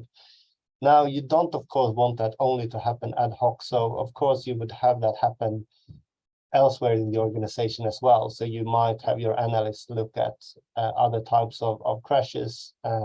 You would get other types of signals. So you would have different ways of understanding that. And if that's something that's important enough or considered important enough, that would be something that would be taken up as a sorry, it's almost an earthquake outside here. Someone's digging, so hopefully that's not too disturbing. That would end up in a systematic analysis. So in this case, we identify that, well, road close to railway without protecting guardrail, that might be actually a systemic deficiency that we haven't yet resulted in fatal crashes, but it might be when traffic flow increase in these locations. So existing infrastructure doesn't live up to the design guidelines. That's one thing. The other thing is the design guidelines seemed insufficient and old, because there were many anecdotal examples of cars ended up on the railways, and there's no existing knowledge of the problem with how is this, how does it look really? So again, there was a mapping exercise done to look at this. So in this case, you can see the traffic volume to the left and the speed limit to the right. And then it's a number of kilometers in the cell that where we have road close to the railway within 15 meters without a guardrail. So we can see that we actually have like 160 kilometers of roads close to guardrails, and in some of those locations we have quite volume, and that's concerning. We also looked at the standards and guidelines, and we can see that that safety distance between the railway and the road was sort of defined where we didn't really think too much about barriers. It was more about clear zones, and it's depending on the speed of the train to the left and the speed of the road to the right. So the higher the speed on both, the higher the distance or the clear zone. But we all know that a clear zone of 15 meters or 20 meters in a 100K environment, that's nothing. I mean, you could easily just jump that distance.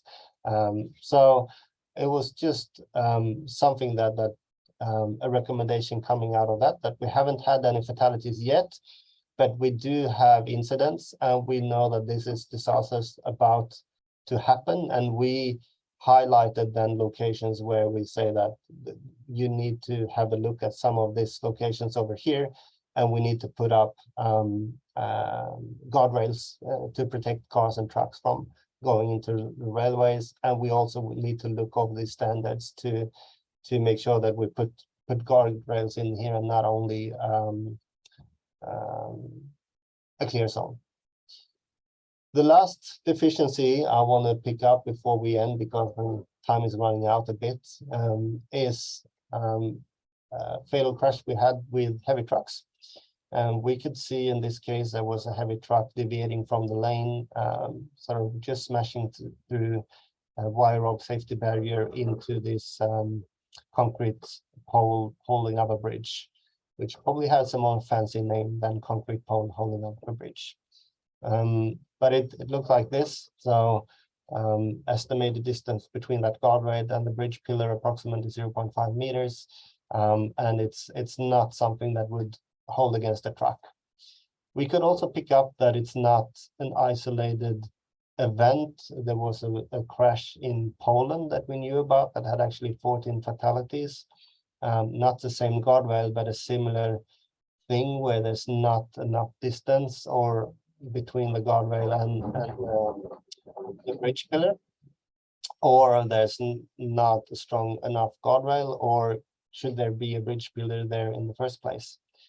So again, that led to sort of us to think that this is not an isolated deficiency. This is not just a local thing. This happens. We do have that on our motorways, and we need to have an idea of how many that is. So that was pretty much a GIS spatial analysis, looking at, okay, where do we have bridges on our divided roads? Where do we have bridge pillars on that median, between those opposite lanes? And it ended up being 960 bridges, 46 bridge pillars. And you can see sort of the graph there, and the numbers on the x-axis is the road name. So it was sort of looking at where are the different roads where we have those bridges and those pillars between the bridges. And then from there, it was also a bit of a risk exercise where we said that, okay, where is that distance shorter? So below 1 meter. Where do we have a speed limit, which is above 80 kilometers per hour? And where do we have a traffic volume more than 4,000? So not that the other ones are good, but these are the locations where we really need to have a look at. And they ended up being 160 of them. And you can see they're not spread out over the whole country. On the right-hand side, they're pretty much located on 2 motorways between a southern big city and a western big city, and then the capital city, Stockholm. So it was quite easy to say to the Western region, this is a problem for you guys. You need to have a look at this, and you need to address these locations. And how would they do it? Well, there's different types of treatments. You probably know them better than me, but of course it would be that where you can in the future build a bridge that doesn't have a bridge pillar in the middle, that's a preferred choice. Don't have those pillars there in the first place. But if you do, can you make it happen so that, or can you exchange the barrier system to something that's better than what we have in the existing environment?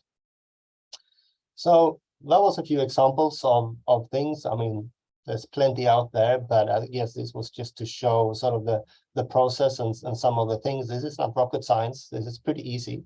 But it all stops if someone says, well, that's a driver fault. It all stops there. Well, if you continue to actually investigate and say, well, can we do this better? What are the classification of this crash? How can we do this better? It could lead to something else. So the process of this would look something like this, where you have sort of a traffic safety unit or someone where the accident investigator sits, maybe the region. You would have your crash investigation. You do aggregated analysis that would be handed over to the planning unit, and then program planning and action. So it's quite simple in a sense, and that might look quite different in different organizations of what it is, but the principle would be the same. You would have different peoples and different stakeholders involved along the way. The important is that you build that organizational capacity, and you build that organizational interest to actually do it. I think the last slide for now would just be an end-to-end process, and we can do this in a generic way, but I'll just show the Swedish example on how it's done here, and that could be translated into a generic example or an example of how it would be sort of a good fit for your organization. But when a crash happens, what is triggered? What happens? Well, the first thing would be notification of crash to the crash investigator. And that would be then triggering an initial contact with police. So you would then have your police sketch, your diagram, your narrative, and hopefully the better relationship you have with the police, the more information you get. We don't have any legal right to actually demand things from the police in our jurisdiction, but other has. So it might look a bit different, but we're reliant on good relationships. You would do a site and vehicle inspection. A vehicle, if you have access to the vehicle, we would do it within 3 days to make sure that we catch what we need to catch. We have done it in the past on the actual crash site, but that's just difficult and didn't add much benefit. So today we do it within 3 days. There would be the crash investigation, of course. Traffic engineer, police and rescue surfers would normally be there if they want to, and if they're available, and they normally are. You would have after that some kind of engagement with rescue services. Normally we would visit them, they would visit us, we would exchange photos, we would have that type of exchange.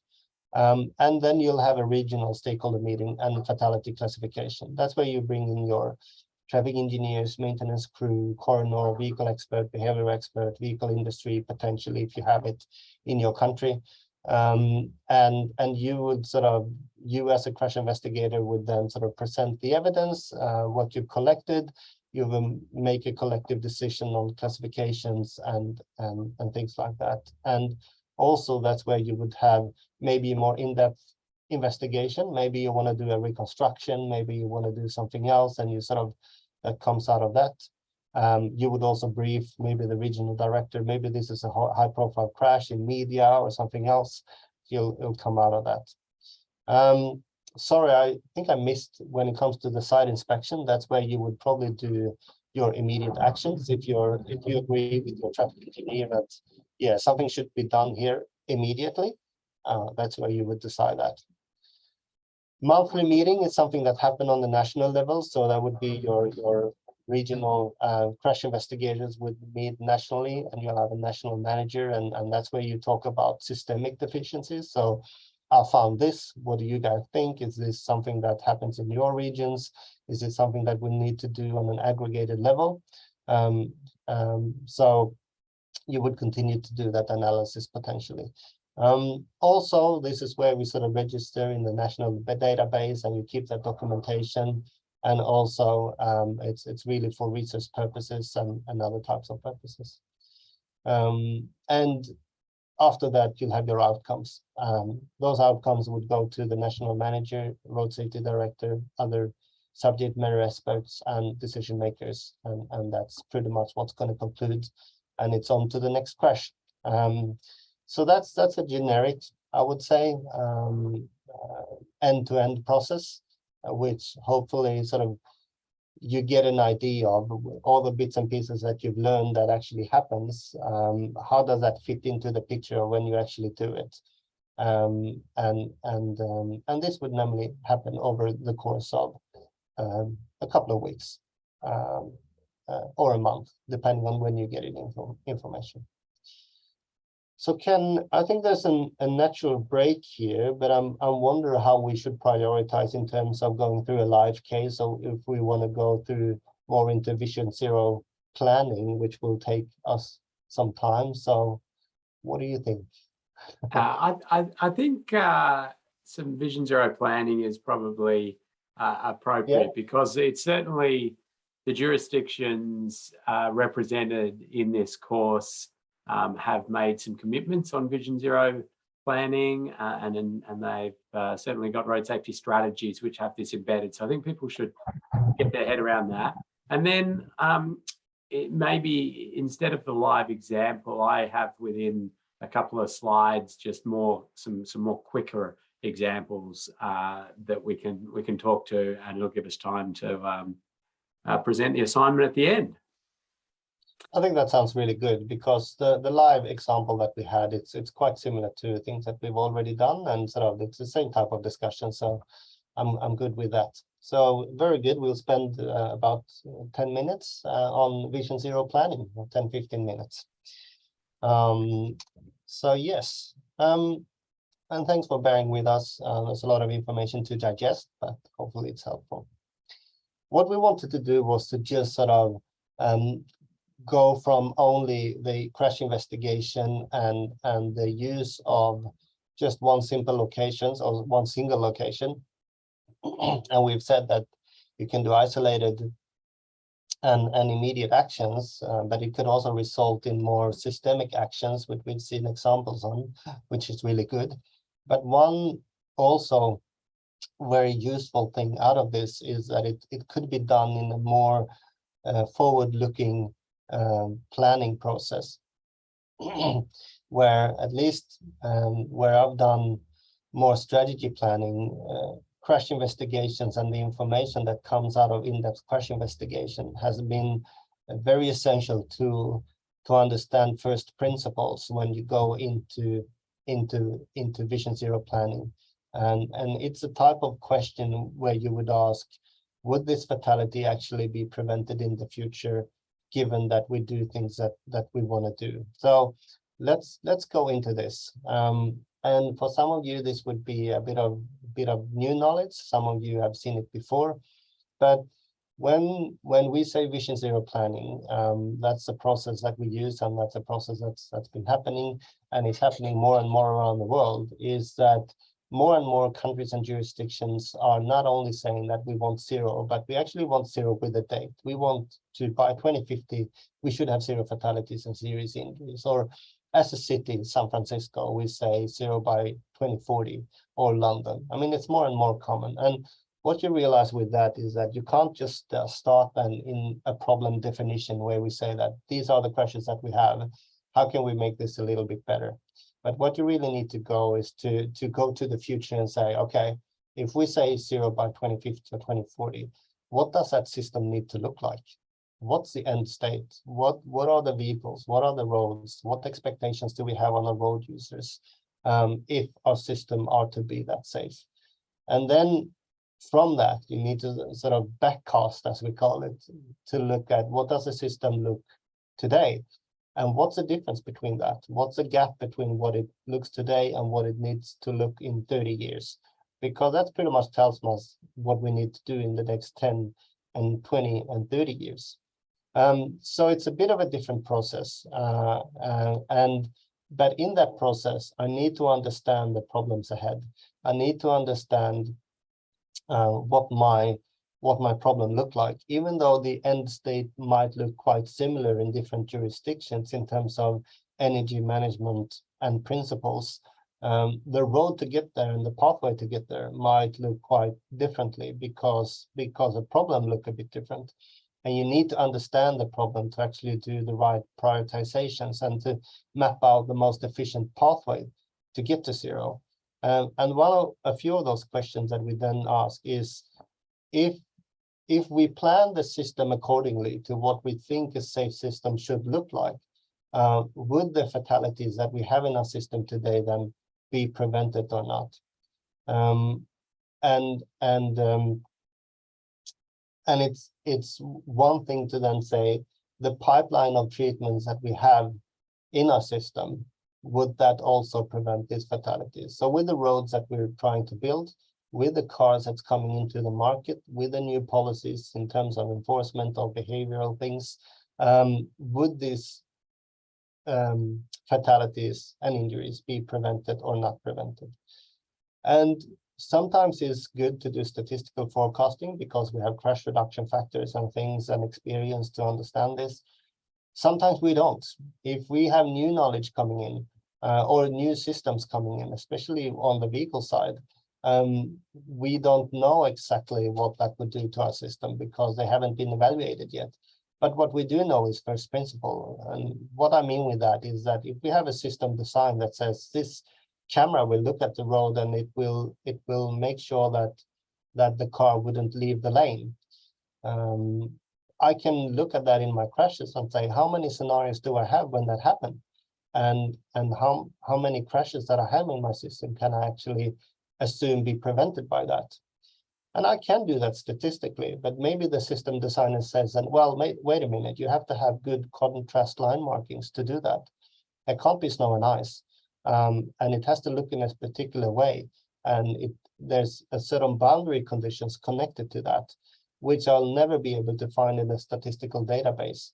And that's where in-depth crash investigations come in to support us in what we would normally call counterfactual analysis, which is pretty much what-if scenarios. So you would have your basis of documentations and your evidence, your photos, your crash cars and everything. You would take that crash and you will look, okay, all the crashes that I have in a year, if I apply these treatments, how effective would they be? And that's sort of the next bullet point there. How many crashes would they be able to target? And of those crashes that they target, how many would they actually prevent? And that's very useful to try to understand and answer the question, how close to zero would we actually get with the pipeline of treatments that we have, and also with the tools that we have? If we throw everything at our problem, money is not the limitation. We throw everything in terms of safe system design principles and safer vehicles and enforcement. How close to zero will we actually get? And you can almost call it like it would be a validation of those safe system principles. If you have a lot of crashes where they just not targeted by what you think is going to be the next safe system, that makes your system invalid. And you need to then look at those residual crashes and think, what can I do to prevent them too? And the outcomes of these types of crash investigation would then give you very valuable information on what innovations that you need to produce to actually prevent those crashes. So how can it look like? Well, it can look something like this. You have a crash investigation that you've done in 2020. It involves a car with a model year 2005. It's a BMW. It doesn't have seatbelt reminder. It doesn't have ESC. It has a few airbags, but not particularly more. I'm sorry for the bad picture there, but really it's someone that lost control. It's a two-way undivided road with some targeted side barriers, but no mid barriers and no continuous side barriers. They run off the road, they start to roll, no seatbelt, ejected. So it's a loss of control. What you would then do is to look and say, well, in 2030, how would this crash look? Because I know in my pipeline of treatment that this road would have continuous side barriers and a mid barrier by then. And also the car would have electronic stability control and a seatbelt reminder. So I would be able to say then, now we're going really quick and simple here, but essentially I would be able to say this crash, I estimate that it would not happen in 2030 because during those 10 years, we've done investments and improvements to the system that it wouldn't happen. Now, in 2040, there will be other things. The road would probably look the same if I maintain it. But the car would have a few different more things as well. In 2030, it would still be a 15-year-old car, but instead of a 2005, it would be a 2015. And in 2040, it would be a model year 2025. So you'll still have those systems. So by doing this for every crash, with all different types of road users, I would be able to understand in year 2030, 2040, 2050, how many crashes do I have left? And it would produce something like this, where I would say, here's my baseline trauma trend. Based on the pipeline of treatment that I have in my system, and based on the in-depth knowledge that I have in my system, I could actually produce an estimated number of future crashes. Now, this could be really complicated, where you add traffic growth and you add mode change, and you have all of these macro trends coming in terms of economic inflation, etc. And all of that could be added. So we're not excluding that, but we're not taking that up in this course. So we're making it as simple as possible to just say that this could be a baseline. And what I can do that is to say, what if this would be different? What if I took ESC and CPAT reminder and I put that 5 years earlier? So I push the implementation into earlier. It'll end up being the same residual in the end, but the benefits would come in earlier. Or maybe other parts of the system, I hadn't planned to do that road, but I do that road instead. So I make up a scenario where I go from this to this. And I would say, well, if I throw everything at my problem, this could be a potential pathway to a close to zero scenario. So this is actually a scenario jurisdiction in Australia where we did that, where we said, we're going to do a lot of things in terms of enforcement and other things in the first 10 years. We're going to gradually adapt environment to safe system principles and designs, and we're going to exchange vehicles, and somewhere around 2040, we're going to have a big scrapping program to get rid of all old vehicles, and we only have new vehicles. And that would actually save along 3,000 lives during this period.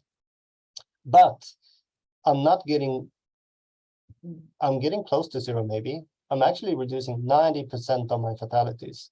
So that's a pretty good outcome. I mean, with the tools that we have today, we've reached 90% reduction. So firstly, this is a good tool to be able to say that with the tools that we have, we can already do much. So it's not like we need to wait on flying cars to solve the problem. We know what we can do.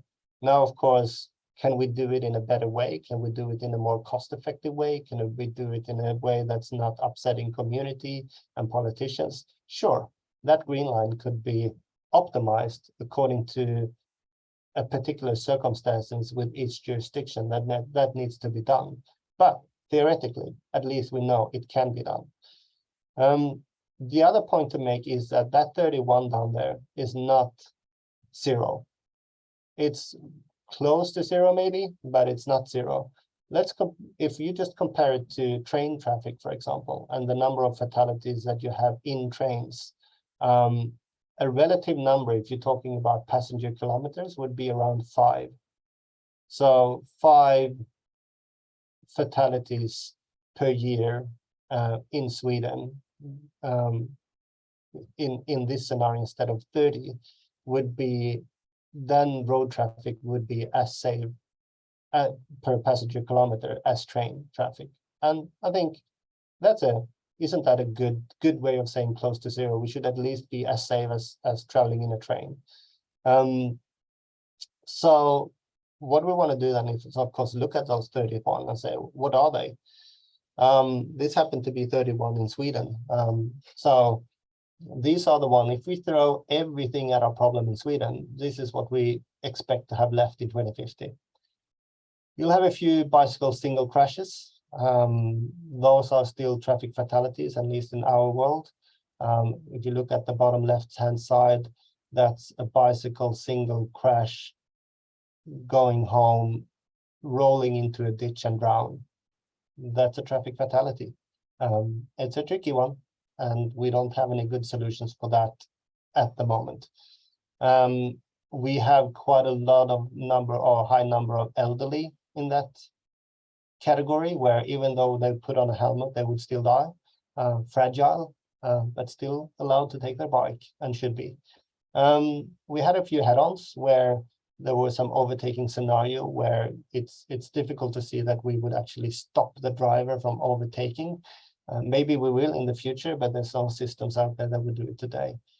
A few backover pedestrians with very tricky situations. Some bridge opening, which you can see it on the top left-hand side, where it's not saying that we can't do anything about it, but we don't have any good solutions at the moment in this particular environment. So it's just something that was highlighted as, okay, we should do something there. We can do something there. We have a few ADV single vehicles, like on the top right-hand side. Again, those vehicles they can be done better. And even though you have a crash bar or a roll bar, you'll still have a few fatalities. And I don't need to go through all the list there, but you can sort of understand the point where what you're saying is pretty much, if you get rid of the crashes, which we already know how to prevent, what's left? What's left in residual? Because those are the ones that sooner or later we're going to need to address. So it's always to have those two thoughts in your head at the same time, doing what we can with what we already know, but at the same time understand what the future emerging problems are that we already now need to start prepared to prevent. And without this type of in-depth knowledge, you wouldn't be able to see this in a mass database. Like, you need this hands-on understanding of what are the problems out there to be able to extract that qualitative information to guide innovation. It's just very difficult otherwise. Statistical analysis can take you very far, and it can take you to good prevention techniques, but when it comes to really optimize your system, they're not really enough. So next would be also then, which, because we had it in our program, if you go from this and you have some kind of scenario, and this would probably be, or this is normally what would be part in the strategy development or action plan development, where you say that, okay, we're going to iterate a few scenarios here, and then we're going to cost it, and this cost is going to be ridiculous, and we need to pull back. And then you sort of iterate back and forth into finding something that's a good mix of affordable, cost-effective, still life-saving and long-term transformable.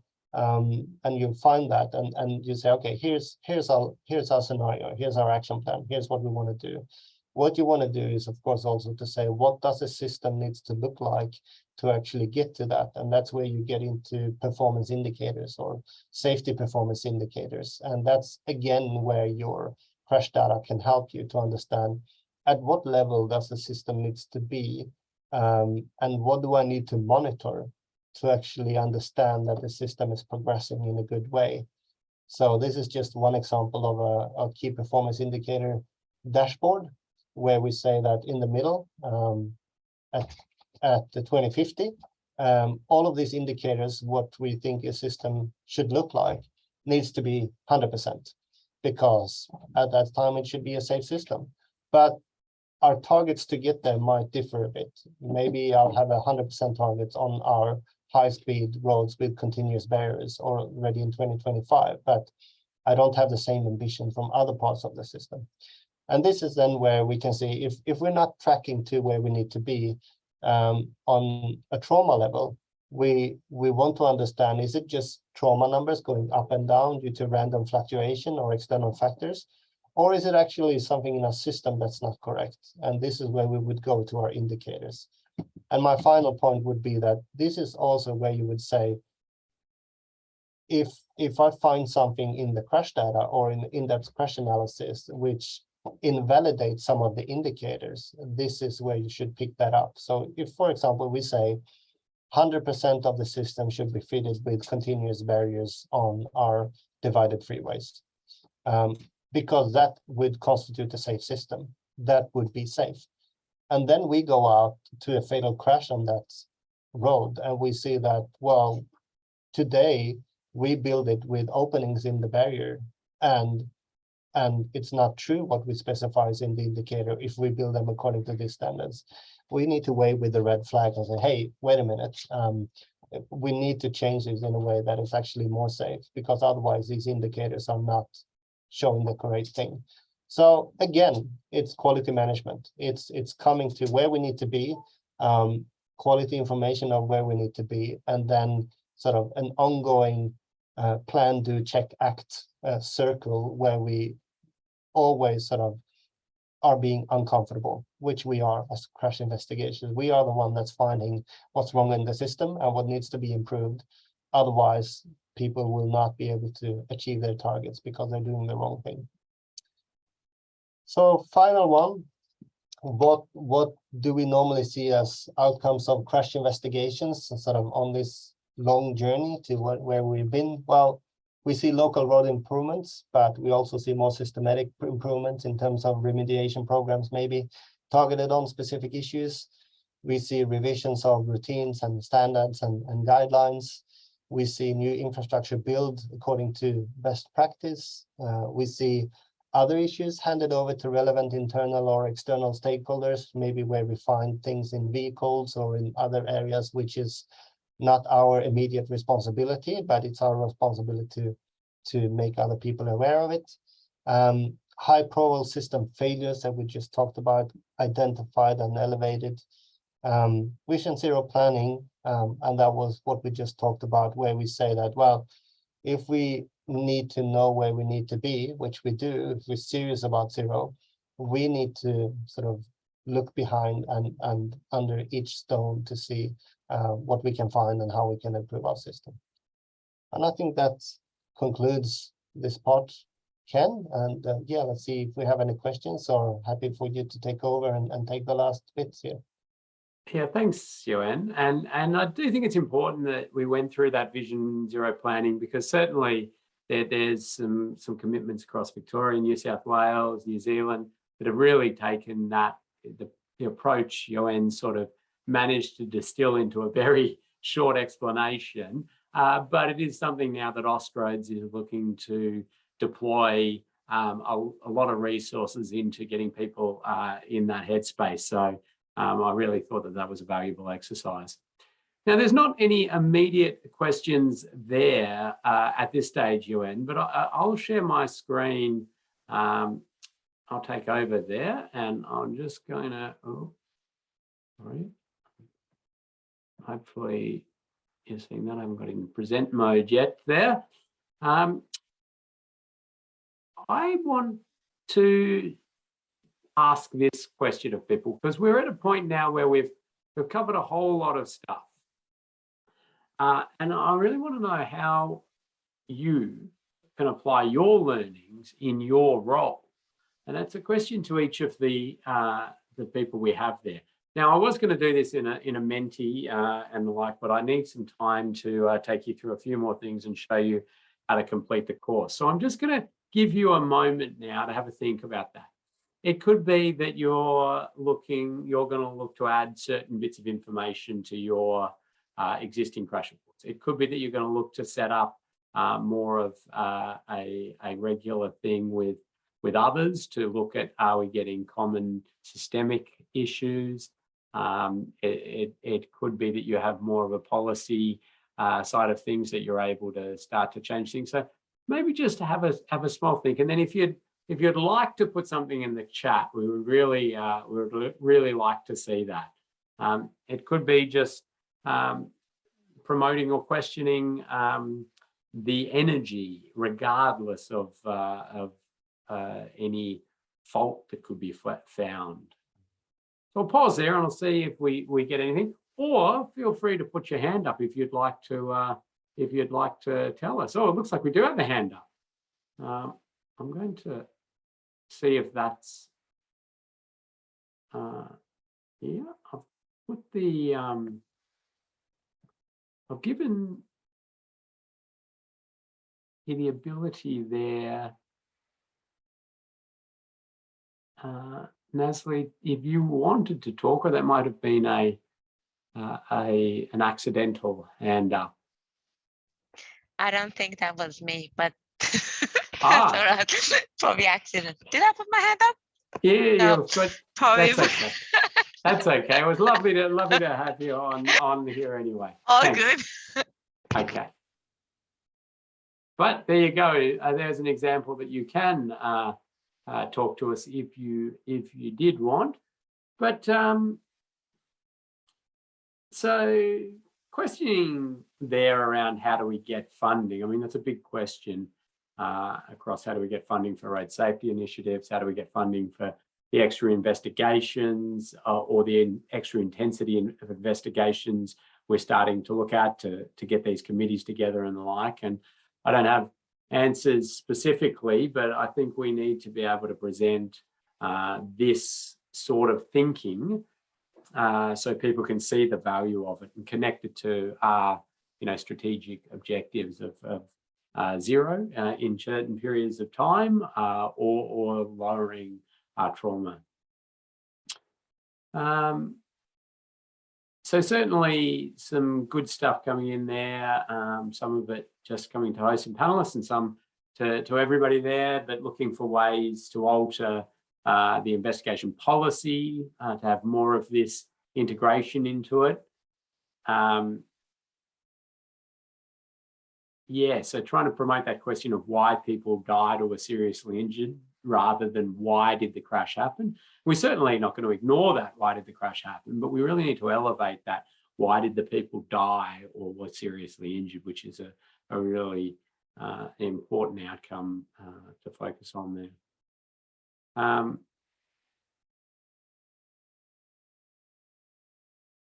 So some people at that very cold face of this talking about, having that system look at the crashes that they're investigating rather than just that legal responsibility, road authority versus driver error debate, which has swamped crash investigations in the past. So we're seeing some really good stuff there, and I'm going to need to move on.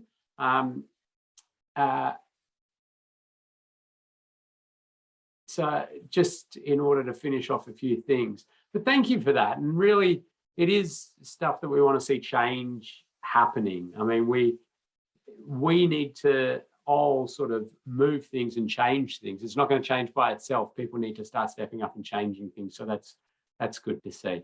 One of the questions we often get asked is, well, when we're thinking about these, maybe isolated deficiencies or immediate actions even that we want to do, what are the kind of actions we can do to address different issues? And so in these couple of slides, I'm simply just going to point you at some resource documents that can help you with finding out treatments for specific deficiencies or things that you've identified.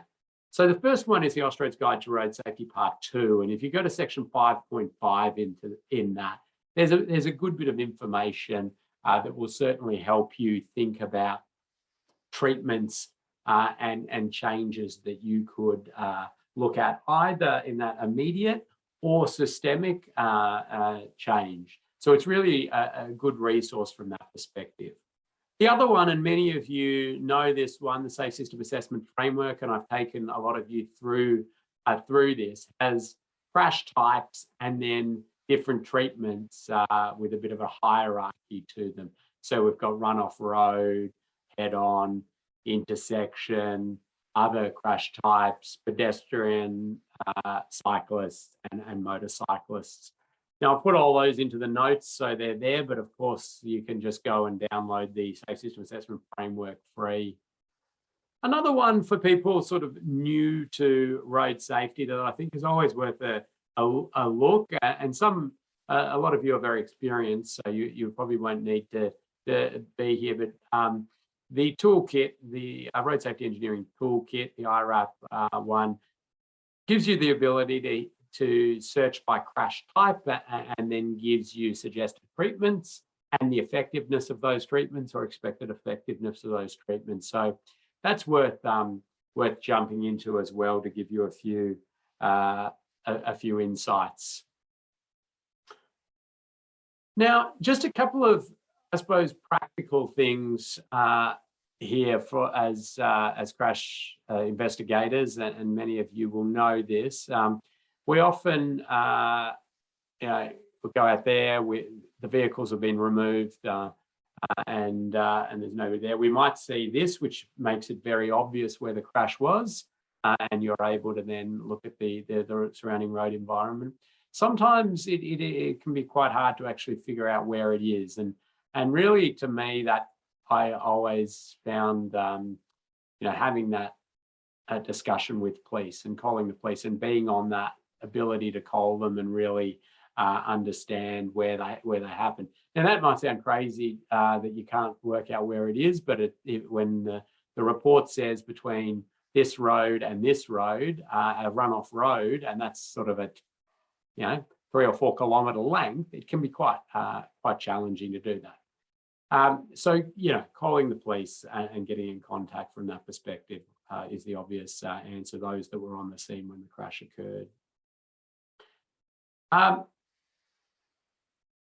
The other one, and no, I don't have a photo of this, that I think is really important. Well, there's 2 aspects to it. The first one is, and if you go to the scene, and as road authority investigators, we're often out there a day, 2 days after the scene. It often can coincide with times that the families are out there laying flowers or the like, and you certainly don't want to be doing your activities while that's occurring. So, leave the site and come back at another time. Don't be respectful of that. Our role is to be collecting all of that wider information. So I won't take you through this one in detail, but again, it's another one to really look through, the isolated deficiencies, but then the systemic deficiencies of the road environment. Another one which was mentioned in the course, I think, which is good, is to go there at the time at night. The time of the crash in this instance was at night, to see the perspective at that time as well, and give you that whole rounded feel for it. Often getting out there with others, the police as well, emergency response people that can have this holistic input into the crash investigation can be useful as well. But I'm going to jump out of this, sorry, because I need to take you in to tell you your last assignment. There's a few other things that I'll pop into the resource folder for people to look at, and I'm happy to chat to people after the course if they had particular questions. But I did, you do have quite a library of potential treatments for different scenarios that are out there. I'm going to share my screen now and take you through our final assignment and how to finish off the course. I think there's some things coming in the chat. I can't see the chat as I'm doing this as well, so I'll let Tanner and Yoann so monitor that. So we're into the final module here, module 4, and you've got there the 3 presentations that we gave, and then you'll see down here there's just this assignment to do. No quiz for this one, it's just this assignment. And if you click on that assignment, what we have for you are 2 sites. Now, we will let you select whether you want to do crash 1 or crash 2. It's up to you, but only do one of them. Now, these are the same sites that you've already had a brief look at from one of the earlier quizzes with the video footage as well, but you'll need to do a further digging and further thinking into each of those. So you'll see then, within that, you've got the police report as it was written. You've got some additional information. You've got the crash diagram, and then you've got the ability to jump in and look at the 360-degree footage from that location, and then you just have 2 drive-throughs to give you a feel for the site.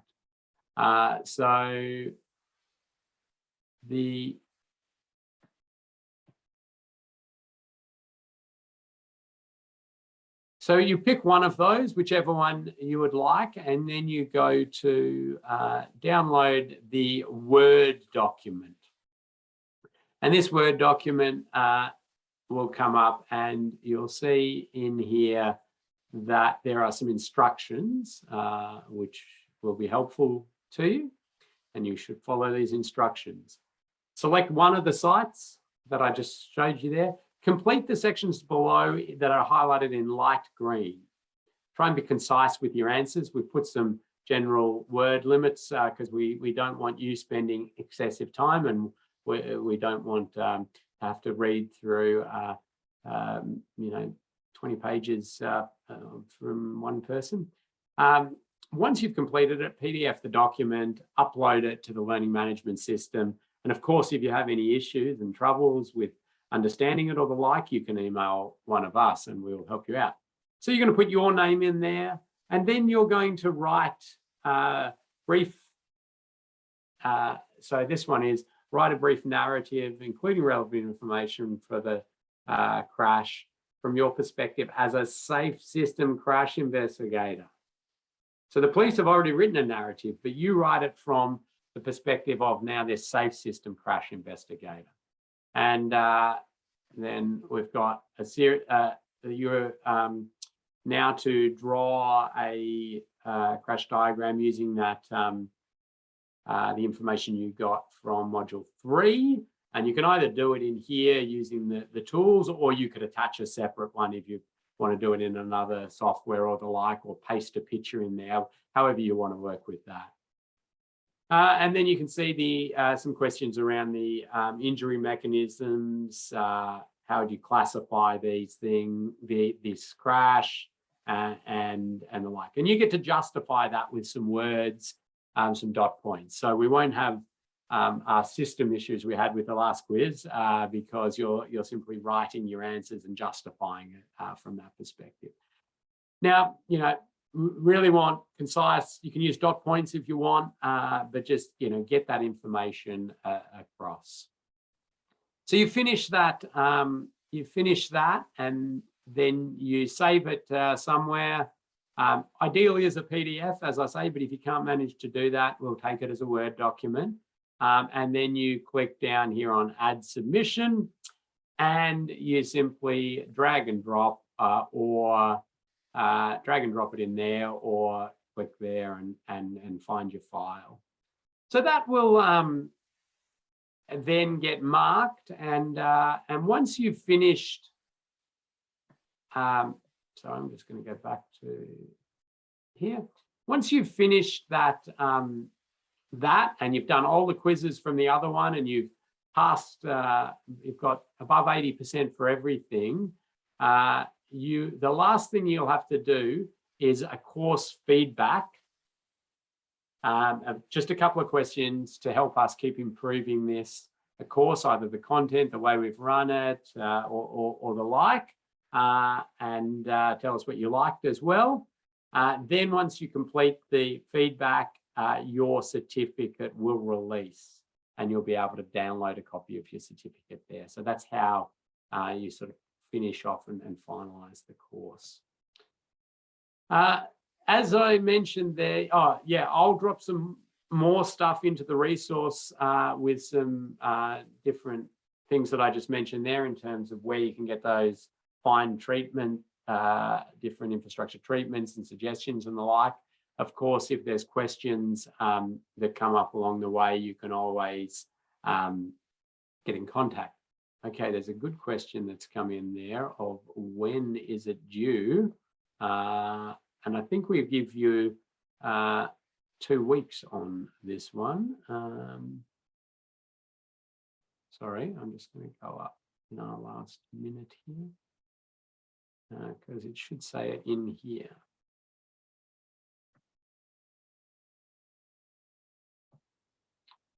So the due date is Friday, the 30th September at 5 p.m. I assume that's Australian Eastern Standard Time, so it'll be different when you look at it, depending on where you've logged in.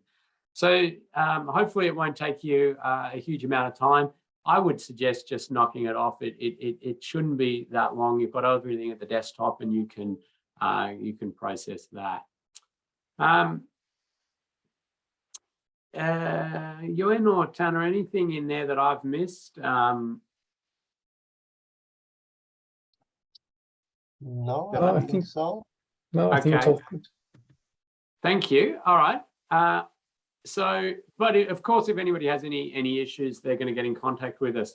I want to, in the last minute, say thank you to Yuan and to Tanner as well for their time taken to go through their thousands and thousands of pages of notes and studies and the like, and distill it down to something that that we can present in this short limited time, and hopefully people got out something out of that.